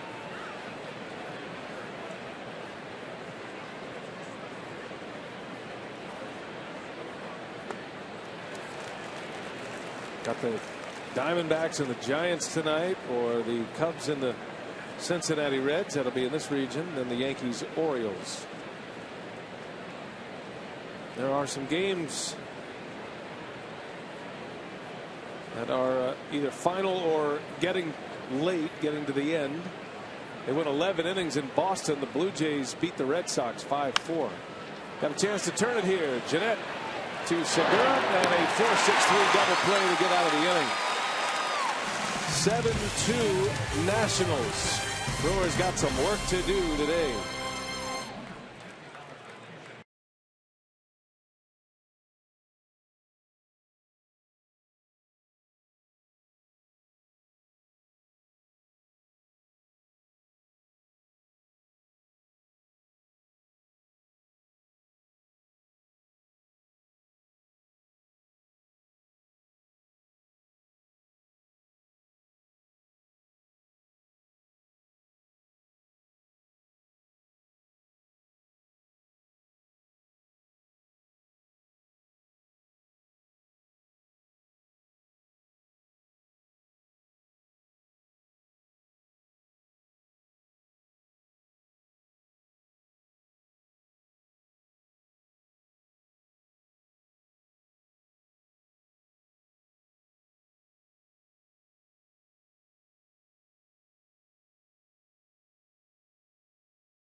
Bottom of the 6th inning, the Brewers are coming up. Roof is closed on a Saturday afternoon. Carson Trivia was the last Brewers player to double in each of his first 3 at-bats in a game. And that would be Ricky Weeks back in 2012. Okay. Ramos Ramirez had 3 doubles. Yesterday, his first 3 at-bats. Drove in 5 runs. I saw where Ricky Weeks was designated for assignment by the Mariners. Yeah. His major league career is in jeopardy right now.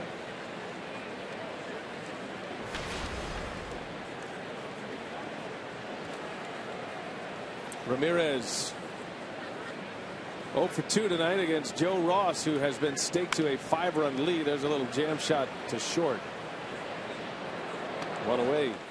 Yeah, the Mariners have been a bit of a disappointment in the West. I think everybody thought that they were going to be a contender. They're having a difficult time. They've lost 7 of 10 and currently 7 games under 500. The surging team in the American League is the Blue Jays. They beat the Red Sox, as I mentioned, in extra innings today. They have won 10 consecutive games. Longest winning streak in the big leagues. Parra takes a ball from Ross. Well, on Thursday, Parra was at the plate with the Brewers down a run.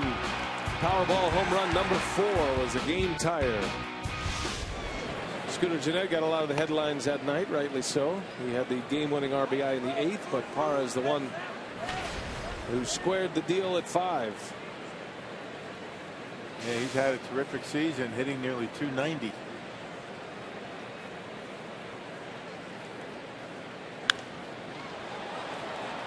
Down in the corner in left field, Taylor with room to make the play in foul territory. 2 outs.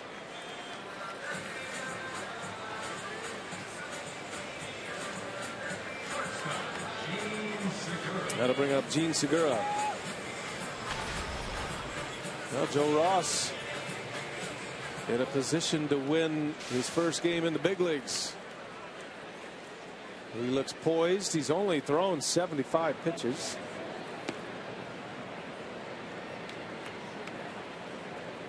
Segura reached on an infield hit in the 2nd. Infield hit and an RBI. Is 1 for 2.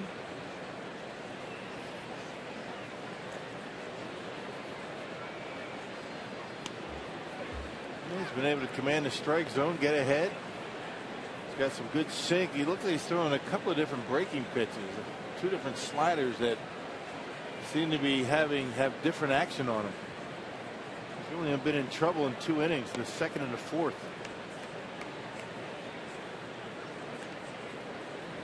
Keeping the baseball down.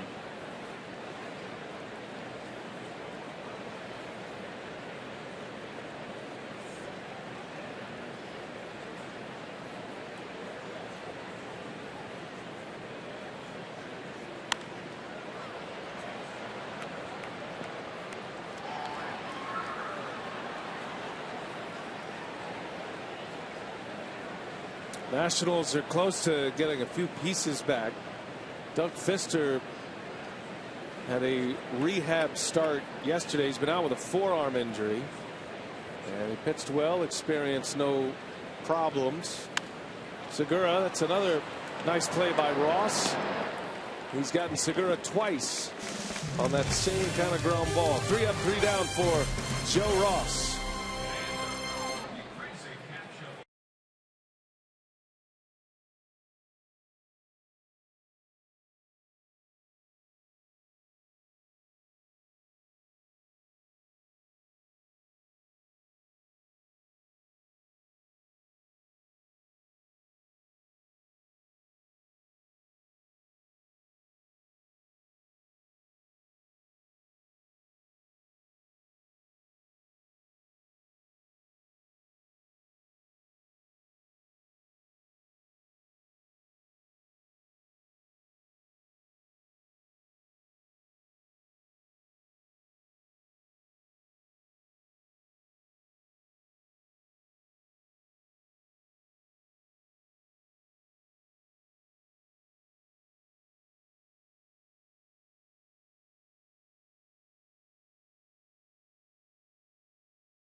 Summary, and this one was broken open by the Nationals in the 5th inning. Wilson Ramos, a 2-run homer.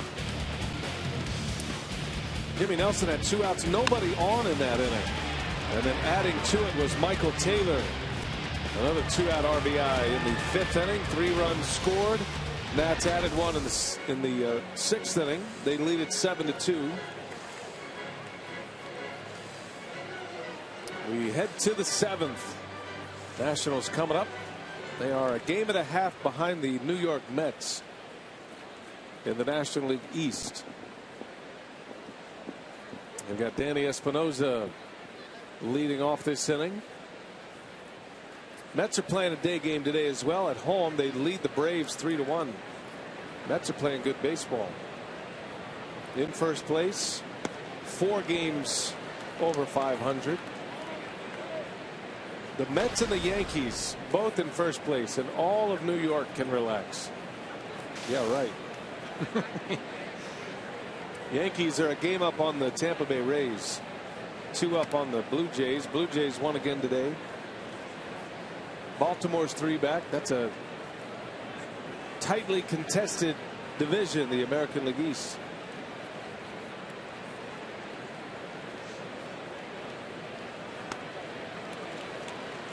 I feel like the American League Central is the best division in baseball sitting here on June 13th. Just from what I've seen. Yeah, when you have the Detroit Tigers in 3rd place in that division. The Twins have been a nice surprise.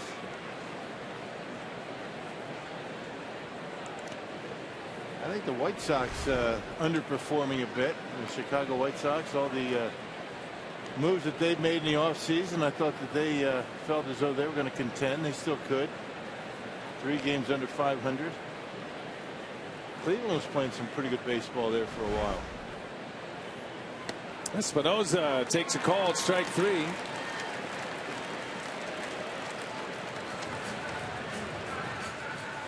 Hey, this summer you can see both the Brew Crew and the Zoo for one low price. $20 gets you a ticket to a Brewers game and an adult general admission ticket to the Milwaukee County Zoo and a free water bottle.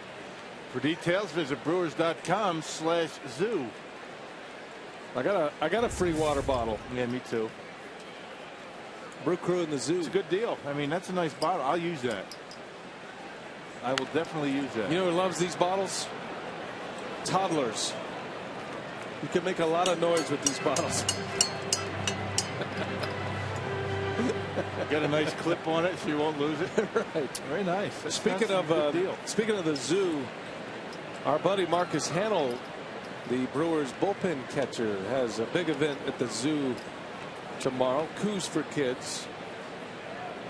If you're new to town and you don't know about the Milwaukee County Zoo, it's a great spot. Yeah. And tomorrow, a lot of the players and coaches and organized with Marcus Hanel. It's a great cause. He does tremendous work in the communities down in Racine, but he's involved and invested in a lot of different areas. Charitable work is impressive. Coos for Kids. Yeah, Sunday. Tickets are still available. After the game, good event. And just to let you know what these players think of Marcus Hanel, just about every one of them show up. A lot of auction items available. They raise a ton of money. Sign autographs. Called strike. Neil Kotz with back-to-back Ks here in the 7th inning. He has 3 punch-outs.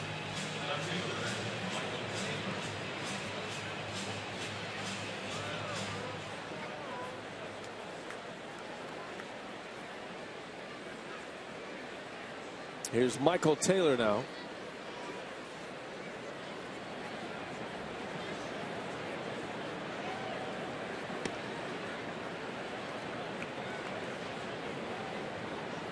St. Louis keeps winning despite players going on the DL at a fast rate. Had to put Matt Holliday on the DL last week. John Jay banged up. Adam Wainwright out. They won't get Adam Wainwright back. Mark Reynolds hit another home run.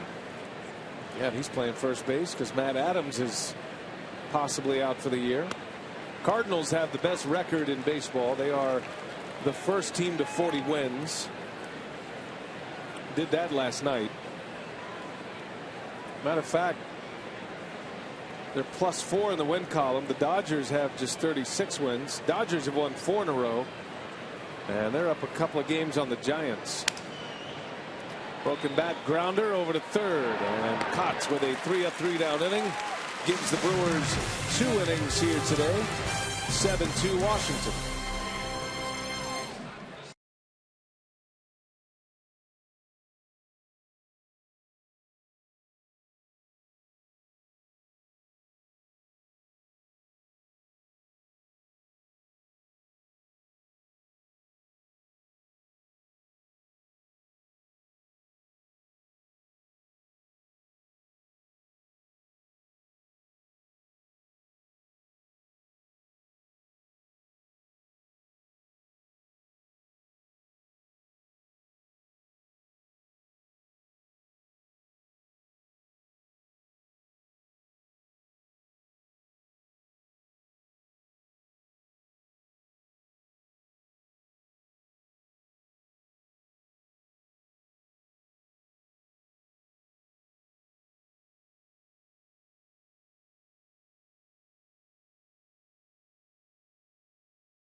The Nationals were headed to the home 7th.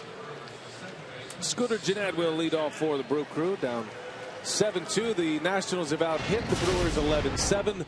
Our Jimmy John's delivery of the game. Scooter Gennett drove one into right center field. That produced a run. Segura was able to score from first. Gennett's next time up, he doubled into left center. So 2 hits, 2 doubles. We saw Ramirez have 3 doubles in his first 3 at-bats yesterday. Gennett's got a chance to do the same. Scooter has 5 hits in his last 7 at-bats.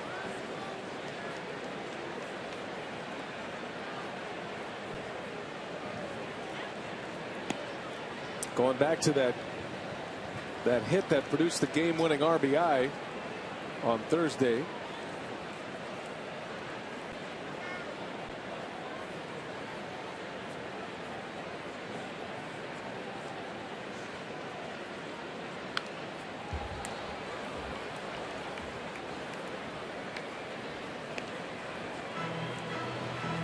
He worked on a lot of things down in the minor leagues when he got sent down, and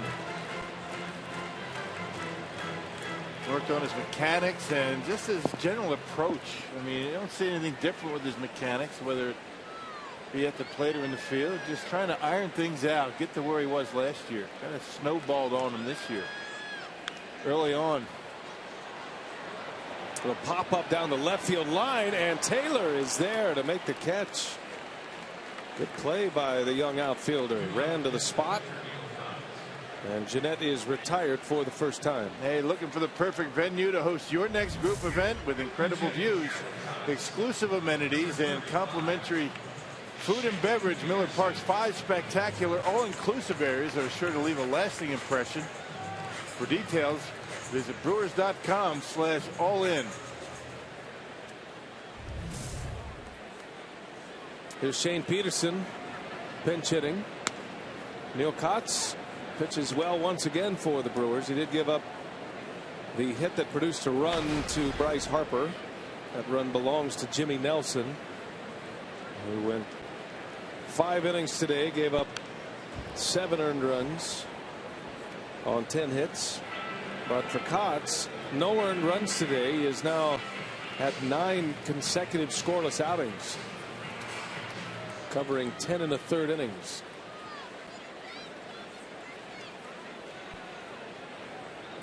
Shane Peterson in a pinch hit appearance. Been starting in left field in the absence of Carlos Gomez the last couple of games. Counsell is raving about Peterson. He loves his at-bats. He loves his approach to the game. Only has 4 hits, but Counsell said what he's seeing at the plate is a guy who's got a plan and start diving into the metrics a little bit. And he feels like Peterson's going to hit a lot of these balls that he has had a lot of line drive outs. And he's thinking those are going to be falling soon for him. Swing and a miss. He chased one that time. Good slider by Joe Ross. And one of his best sliders. He's thrown a lot of breaking pitches that have just spun up there, and the Brewers really haven't made all that solid contact. They have 7 hits, only 2 runs. This goes to show, you look at this series and you say, which pitcher for the Nationals would allow 8 runs? And who would have guessed Jordan Zimmerman? All right. Never know. Not that he allowed all 8. Zimmerman had a rough day of it, or night of it last night, and it's the young kid out of Double-A that's been throwing the dandy tonight. Works fast. He throws strikes. He's got great command, especially on the outside corner. That comeback sinker, which he threw to Gomez to get strike 1. He's retired 9 of 10. Only blemish in that group was the Lucroy single in the 5th inning. Well, a little half swing. Did he go? He did not. Checked his swing.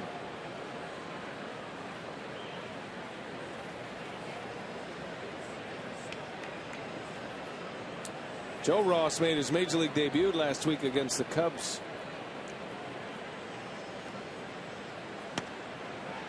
And his brother, Tyson Ross, a starting pitcher with the Padres, surprisingly was in the stands to watch it.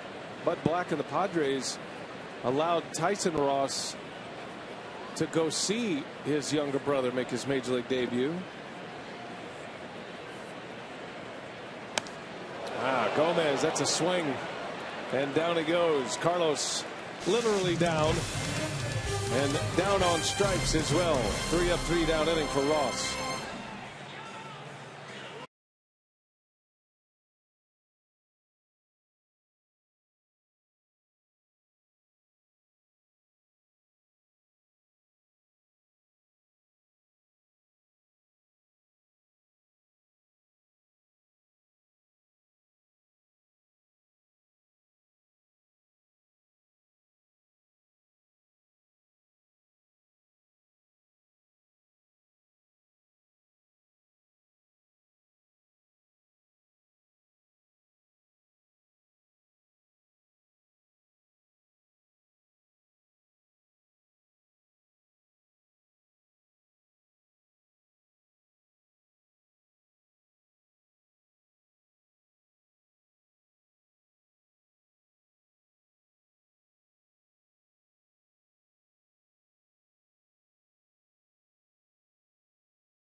Park, and we look ahead to tomorrow, the series finale between the Brewers and the Nationals. It'll be Max Scherzer for the Nationals, and it'll be Taylor Youngman coming off of his major league debut in Pittsburgh. A terrific outing for him, getting his first career win in 7 innings, gave up just 1 run there, and he'll make his Miller Park debut here tomorrow. And Craig Counsell said you certainly feel good giving him the ball after what he was able to do in Pittsburgh. He said just like Jimmy Nelson, they are deep in the learning curve of pitching in the big leagues. He said they're going to learn every time they take the mound.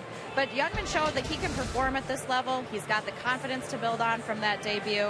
And his first career strikeout was against Andrew McCutchen, no less. So he said you can see that his stuff works at this level. So Youngman getting ready to make his Miller Park debut here tomorrow.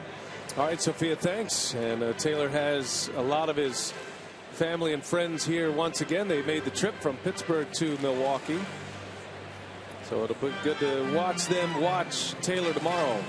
Last game of the series. Will Smith is next up for the Brewers. They back him up with left-handers. 2 innings out of Kotz. And now Smith for the 8th. 7-2 Washington. Joe Ross, the pitcher, is at the plate, and that gives you an idea. He'll be heading back out for his 8th inning. Well, pitch count in pretty good shape. Will, last appearance on Thursday, picked up a win. His 2nd win of the year, a scoreless 8th inning.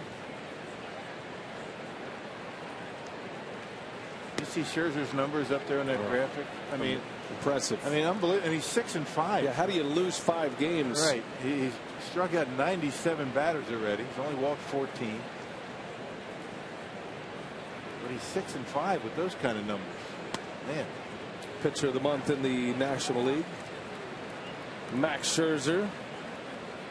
He took a flyer on a deal. He turned down a huge offer from the Tigers, and he got even more from the Nationals. Some players can handle it. Some players can't. You know, there are a lot of players who turn down big deals prior to their free agency, and they feel the pressure of turning down those contracts and end up really struggling and costing themselves greatly. Scherzer was just the opposite. He thrived in that pressure environment. Ross to second base for out number 1. Yeah, there's a lot of guys that try to see how much they can get. I mean, they turn down huge deals and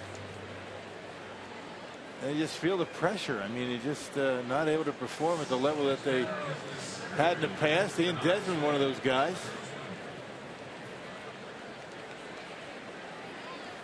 It's hard to turn down the kind of money that they're offered. An amazing amount of money, that they feel as though they can get more. Now those player representatives have a lot to do with it. Question that sometimes. I mean, they have a very important role in the game, but how much is enough? If you're a player and you're comfortable in your surroundings, yeah, how much is enough? I guess that's easy for us to say up here when you're talking. You're talking guys turning down $100 million. I mean, how much is enough? I mean, people just can't fathom that kind of money, and these guys are turning this stuff down. Span flies out for the second out of the inning.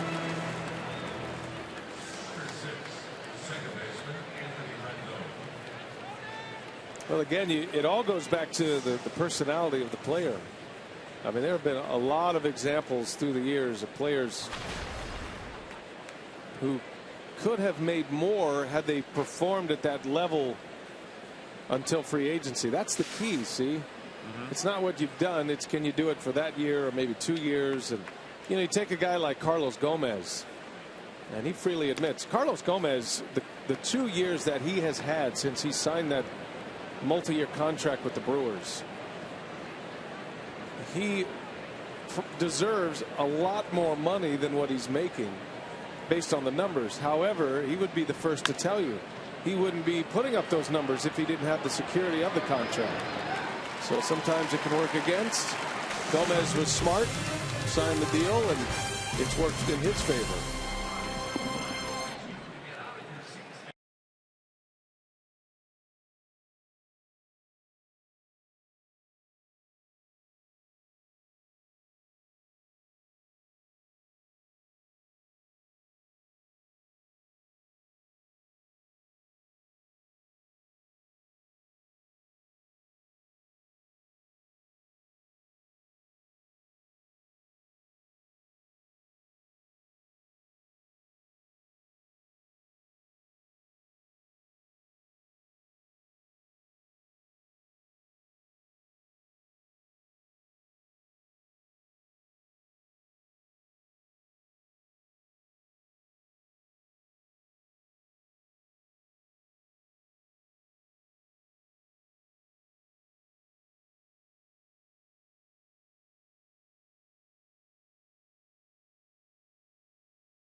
So a 7-2 lead over the Brewers right now as we go to the bottom of the 8th inning. Jimmy Nelson got the start here today.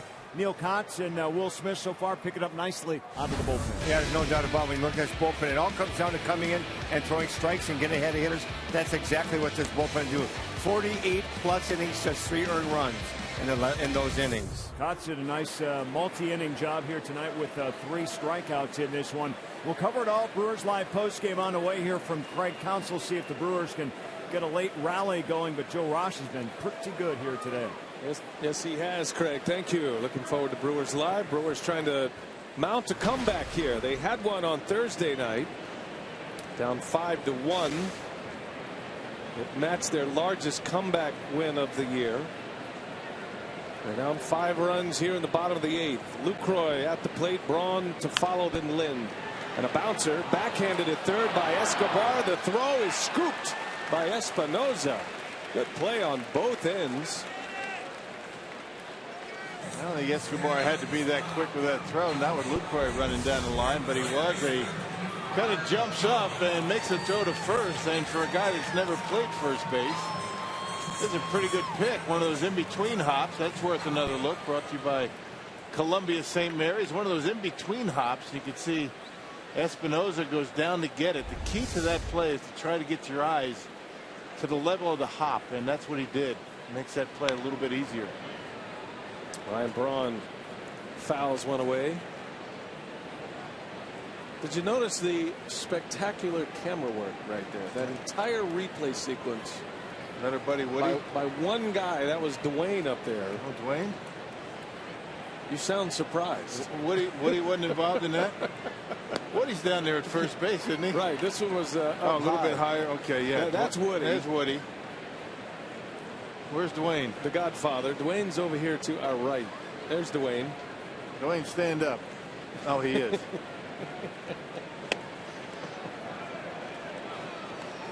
Part of my vertically challenged brethren. Are the best in the business, these guys and girls, our crew. Kind of forget. I mean, I hope you don't forget at home, but you lose a sense that there are incredibly talented people behind these cameras and these microphones, and that sequence just in itself, that's like workshop material right there. Hey, there they are. Trent and Rick. That's Q, the Godfather. Quinny. Dan Quinn. He writes the checks, I think, doesn't he? Kiss the ring. Braun shatters his bat. That's right. Woody's down there and almost made a play on that. There's Rizzo. He's got the leisure cam, the swivel seat. Ah, yes. That's his shot, though. That's the problem. All right, make something out of that, Rizzo. Zoom in or out or something. That's what he gives you when he's in leisure cam. All those great camera operators directed by Mark Vittorio. Braun strikes out. Yeah, rough day at the office for number 8. Don't see him strike out 3 times very often. A rare bird. 2 up, 2 down. Don't forget about Jesse, the handheld man. He runs all over Miller Park. And he gives you those great shots this time of the game from behind home plate. That shot.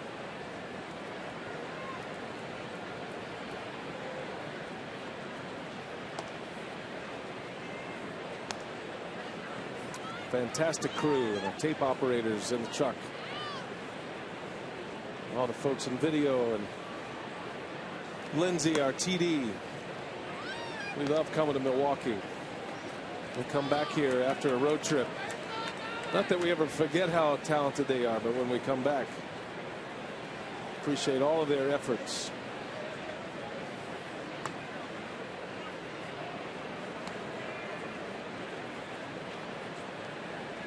Adam Lind in a 3-0 count with 2 outs. We're looking forward to our big crew party at your house again, Rock. Oh, they're having one at Dan Quinn's place. That's tomorrow night. Did you get the invite? I did. Lynn draws the walk. No disrespect to that one, but I think everybody's anxious for your It's in the planning stage. crew party at your house, because we can actually burn things over there, and that's a lot of fun. And the estate. I'm still trying to replace a lot of my wooden yard furniture. I think some of that stuff ended up in the fire pit, but That's what happens when you run out of firewood. you know, I sent an invoice to Fox, but that's somewhere that got lost, I imagine. I want to thank our friends from Miller Coors, in particular Jim Wright, for providing some of the refreshments at the party tomorrow. Excellent. What would we do without them? Probably wouldn't be burning lawn furniture. No, just kidding. That's Steve McCaddy on his way out. Interesting here, Ross has 107 pitches. And he's a young guy, but I'll say this about this outing today. He has been in command, and he really hasn't had the high stress innings since the 2nd inning. He had a couple of men on in the 4th, but was able to get out of it. Remember that Jeanette double? It was 2nd and 3rd and 2 outs, and then he got Jimmy Nelson on strikes. But other than that, it's been pretty much smooth sailing for Joe Ross. It's been impressive to watch him. Nationals got him in a trade, a 3-team deal this offseason.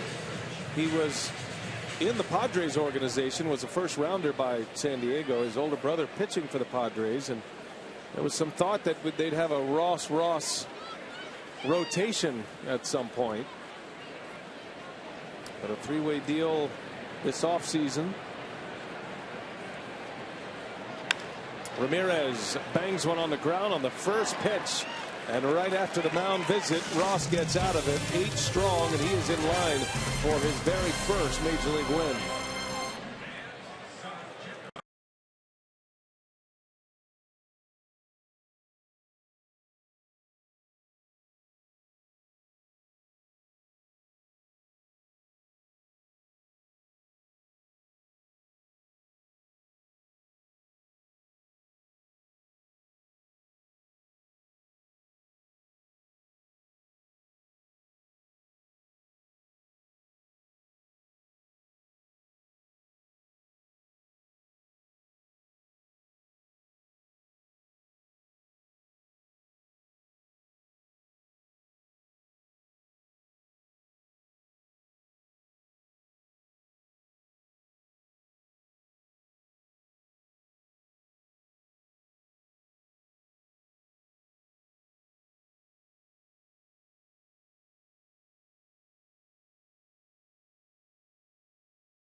The 9th inning. Brewers baseball on Fox Sports Wisconsin this afternoon, presented by Potawatomi Hotel and Casino. Book your stay now. A crowd of nearly 37,000 today, and it's been a bit of a dud for the Brewers this afternoon. They trail 7-2. The Nationals have out hit Milwaukee 11-7. Michael Blazek will come on to pitch his 9th inning. Brewers have been playing good baseball here recently. And Blazek has been one of the best out of that bullpen for the Brewers all season long. 26th appearance. Look at the numbers. A 111 earned run average. And very rarely does he give up base hits. A 143 opponent batting average. Blazek last pitched on Thursday against these Nationals. Tossed a scoreless inning. And he's got 8 scoreless outings in a row.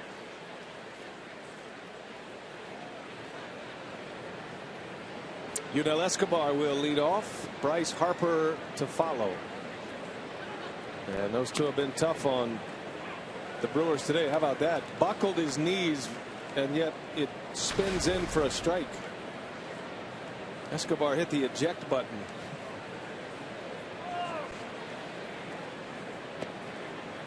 And when a knees buckle, you're done pretty much. And that's why they call a good breaking pitch a knee buckler. That was a good example of it.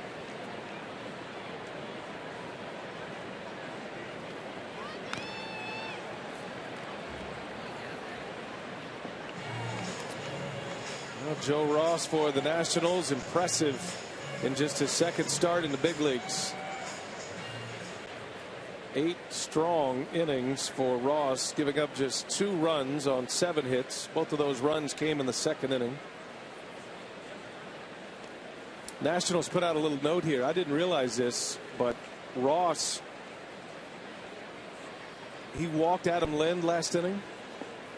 The first walk he's allowed in his major league career. He faced 51 batters before issuing his first walk. Oh, look at that play by Blazek. How about that play? Michael Blazek, a former shortstop. And pretty good vertical leap, huh? Got up there pretty good, able to keep it in the glove. Check this out. Spring-loaded. And gets the out. Some body control to reach up for that one. Yeah, he was a shortstop in college. Had such a great arm. Actually, he wanted to sign as a shortstop. Cardinals made him a pitcher. Bryce Harper. This will be a fun matchup here. Blazek and Harper. Good test for Blazek. Harper hadn't made it out today. Only made one yesterday. How does he get his bat like that, Rock? It's brown at the end and it's red. The handle's red. Not sure. We got to talk to our bat experts. It's all about the lacquer that they put over the wood, I guess. Oh, Harper's hit. And a 95-mile-an-hour fastball. That's going to hurt.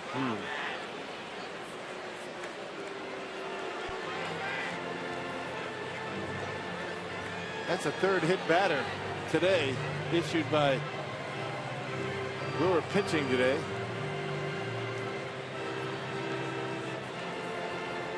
And that one's going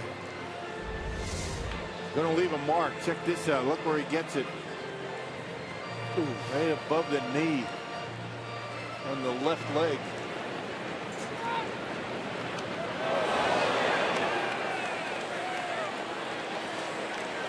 And Matt Williams, he is taking no chances here. Harper is limping off. He's going to remove him from the game. Harper, he knows he's going to get hit. He stands right on top of the plate. And he is going to get hit a lot throughout his career, just the way it's going to be for him. It's only the second time he's been hit this year. And that's an amazing thing in itself. I mean, he is right on top of home plate. You have to pitch him in. He's only been hit now twice, including that one. Matt Dendecker, the former Met, who just got called up on Thursday, he will enter the game for Harper, be the runner at first. One out for Ramos.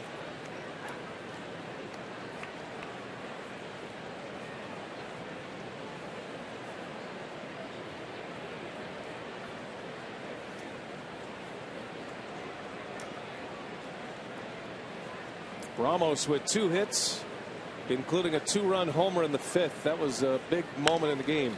Back to Blazek, and he fires to nobody. Nobody there. What's going on? That was the right move by Blazek, but neither one of the infielders were at the bag. Yeah, throw it right over the bag. Somebody's got to get there. I don't know who it's supposed to be. Normally with a right-handed hitter, it's going to be Scooter Gennett, but that's just bad communication, this lack of focus. Somebody's got to get there. Now they both started. Scooter started and stopped. There's no excuse for that. That should be a double play.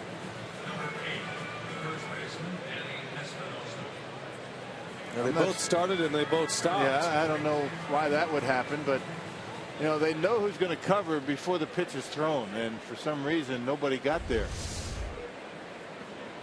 Now Blazek's going to get the error. Oh, beg your pardon. They're going to give the error to Scooter Gennett. Well, either Scooter's got to get it because he got his glove on the baseball and it was a perfect throw.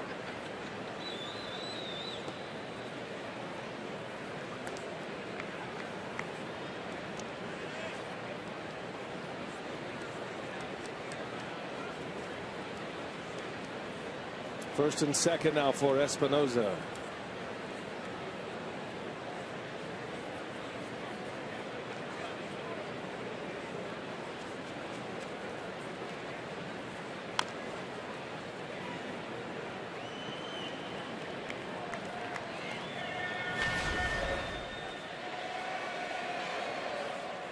Espinoza had a double and a run scored in the 5th inning. 1 out of 4 today. His first career game at first base. Had a nice pick last inning.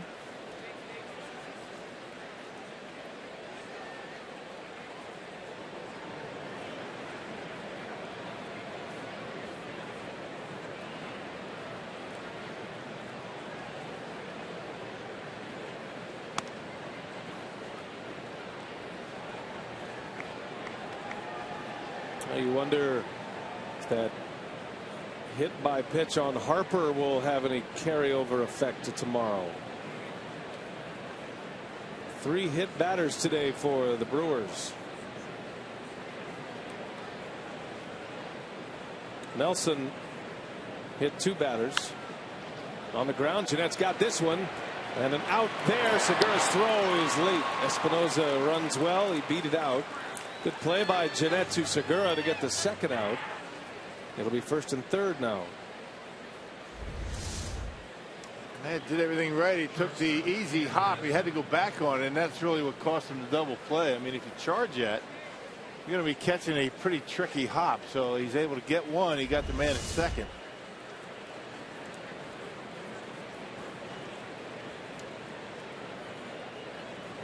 Two away, and it's Ian Desmond.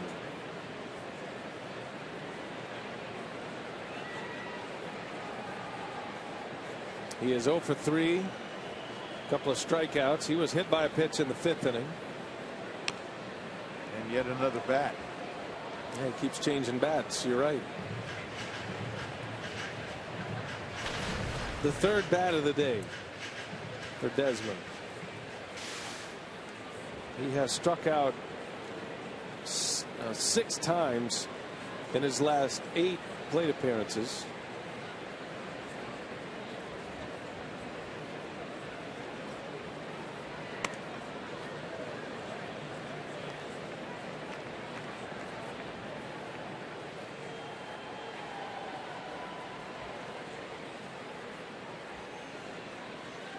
Desmond, Rendon, and Harper, the 3 Nats hit by pitches today. Harper exits the game.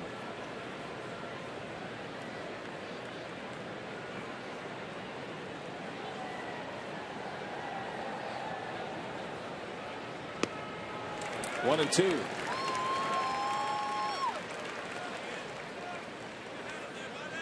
Well, tomorrow is the finale. The Brewers, regardless of what happens here today, will have a chance to win the series. If they got a comeback in them tonight, they'd have a chance at a sweep in this 4-gamer. Max Scherzer tomorrow. Down goes Desmond. Boy, he has the strikeout bug going. 7-2, the last call for the Brew Crew.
And the last call here in front of a big crowd at Miller Park. Matt Dendecker will take over in right field. Harper is out. Got hit by a fastball on the left knee.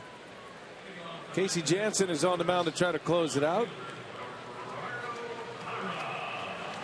Yeah, saw him in the first game of the series on Thursday. He, 3rd of an inning, finished the game for the Nationals in the 9th inning.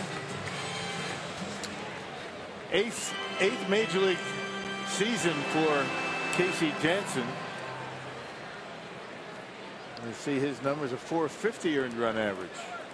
Joe Ross goes 8 innings, 2 earned runs allowed, a walk, and 8 strikeouts. Joe Ross in just his second major league start with a chance to win for the first time in the big leagues. And a little pop up. Parra, long run. Span will run it down for the out. 1 away. 12:30 airtime tomorrow for Brewers Live. Don't forget to join us for the Brewers and the Nats. One of the best pitchers in the game on the mound for Washington tomorrow. Max Scherzer, the player, or rather the pitcher of the month in the National League. And Taylor Youngman for the Brewers. He'll be making his Milwaukee Miller Park debut after beating the Pirates in his major league debut. Former first rounder. There's Taylor, hoping to do exactly what he did against the Pirates his first time around. He was very poised in that first game. Brewers need somebody to emerge from their minor league system on the mound. They're waiting. Youngman hoping to be that guy. Yeah, 1 run in 7 innings. The only run he allowed was a home run to Marte. That came in his second. Nice job in Pittsburgh. Jansen throws one over the head of Segura.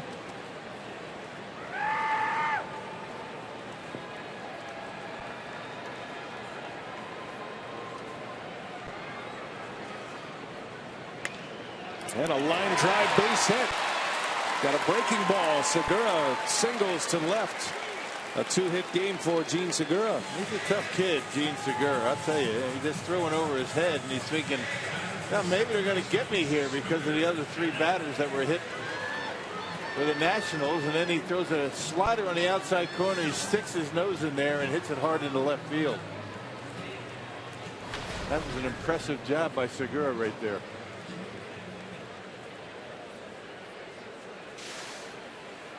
A base runner for Jeanette. 2 doubles today. Had a double and an RBI in the second. Brewers haven't done anything since.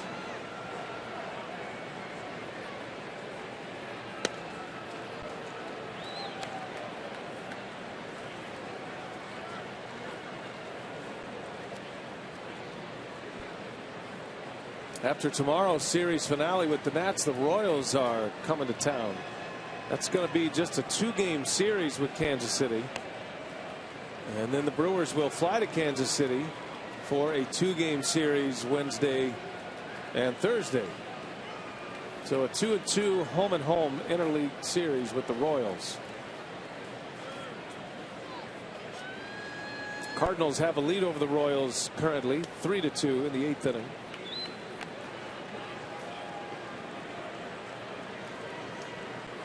Kansas City has a 2-game lead on the Twins in the American League Central.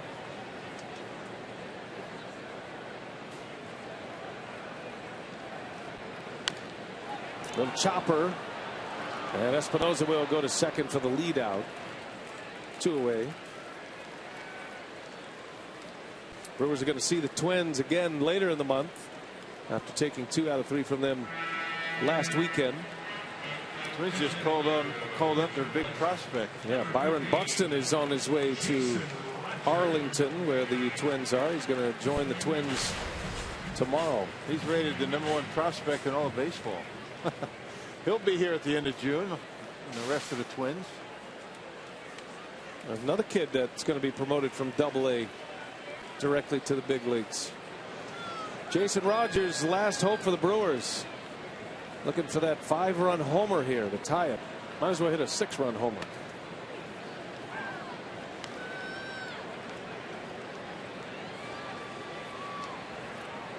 Rogers as a pinch hitter, 8 for 24, a .333 average, 4 runs batted in. He's been great.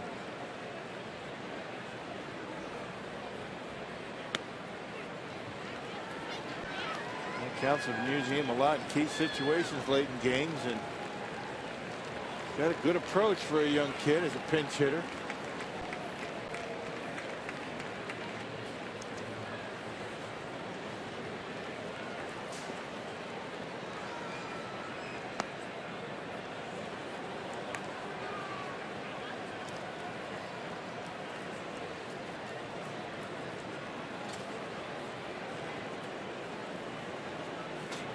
Just finished up the draft earlier this week, thinking about all those late rounders. Rogers was a 32nd round draft pick. Made it to the big leagues. This is going to do it. The Nationals win. And Joe Ross, the 22-year-old right-hander in his second major league start, picks up his first big league win. The Nationals with 11 hits today. They score 7 runs. They win it 7-2. Ross defeats Jimmy Nelson. And this series, 2-1 Milwaukee. They'll try to win the series tomorrow against the Nats. Afternoon affair here at Miller Park. Let's send it out to Craig Cashon. He's standing by with Jerry Augustine. It's time for Brewers Live. Craig?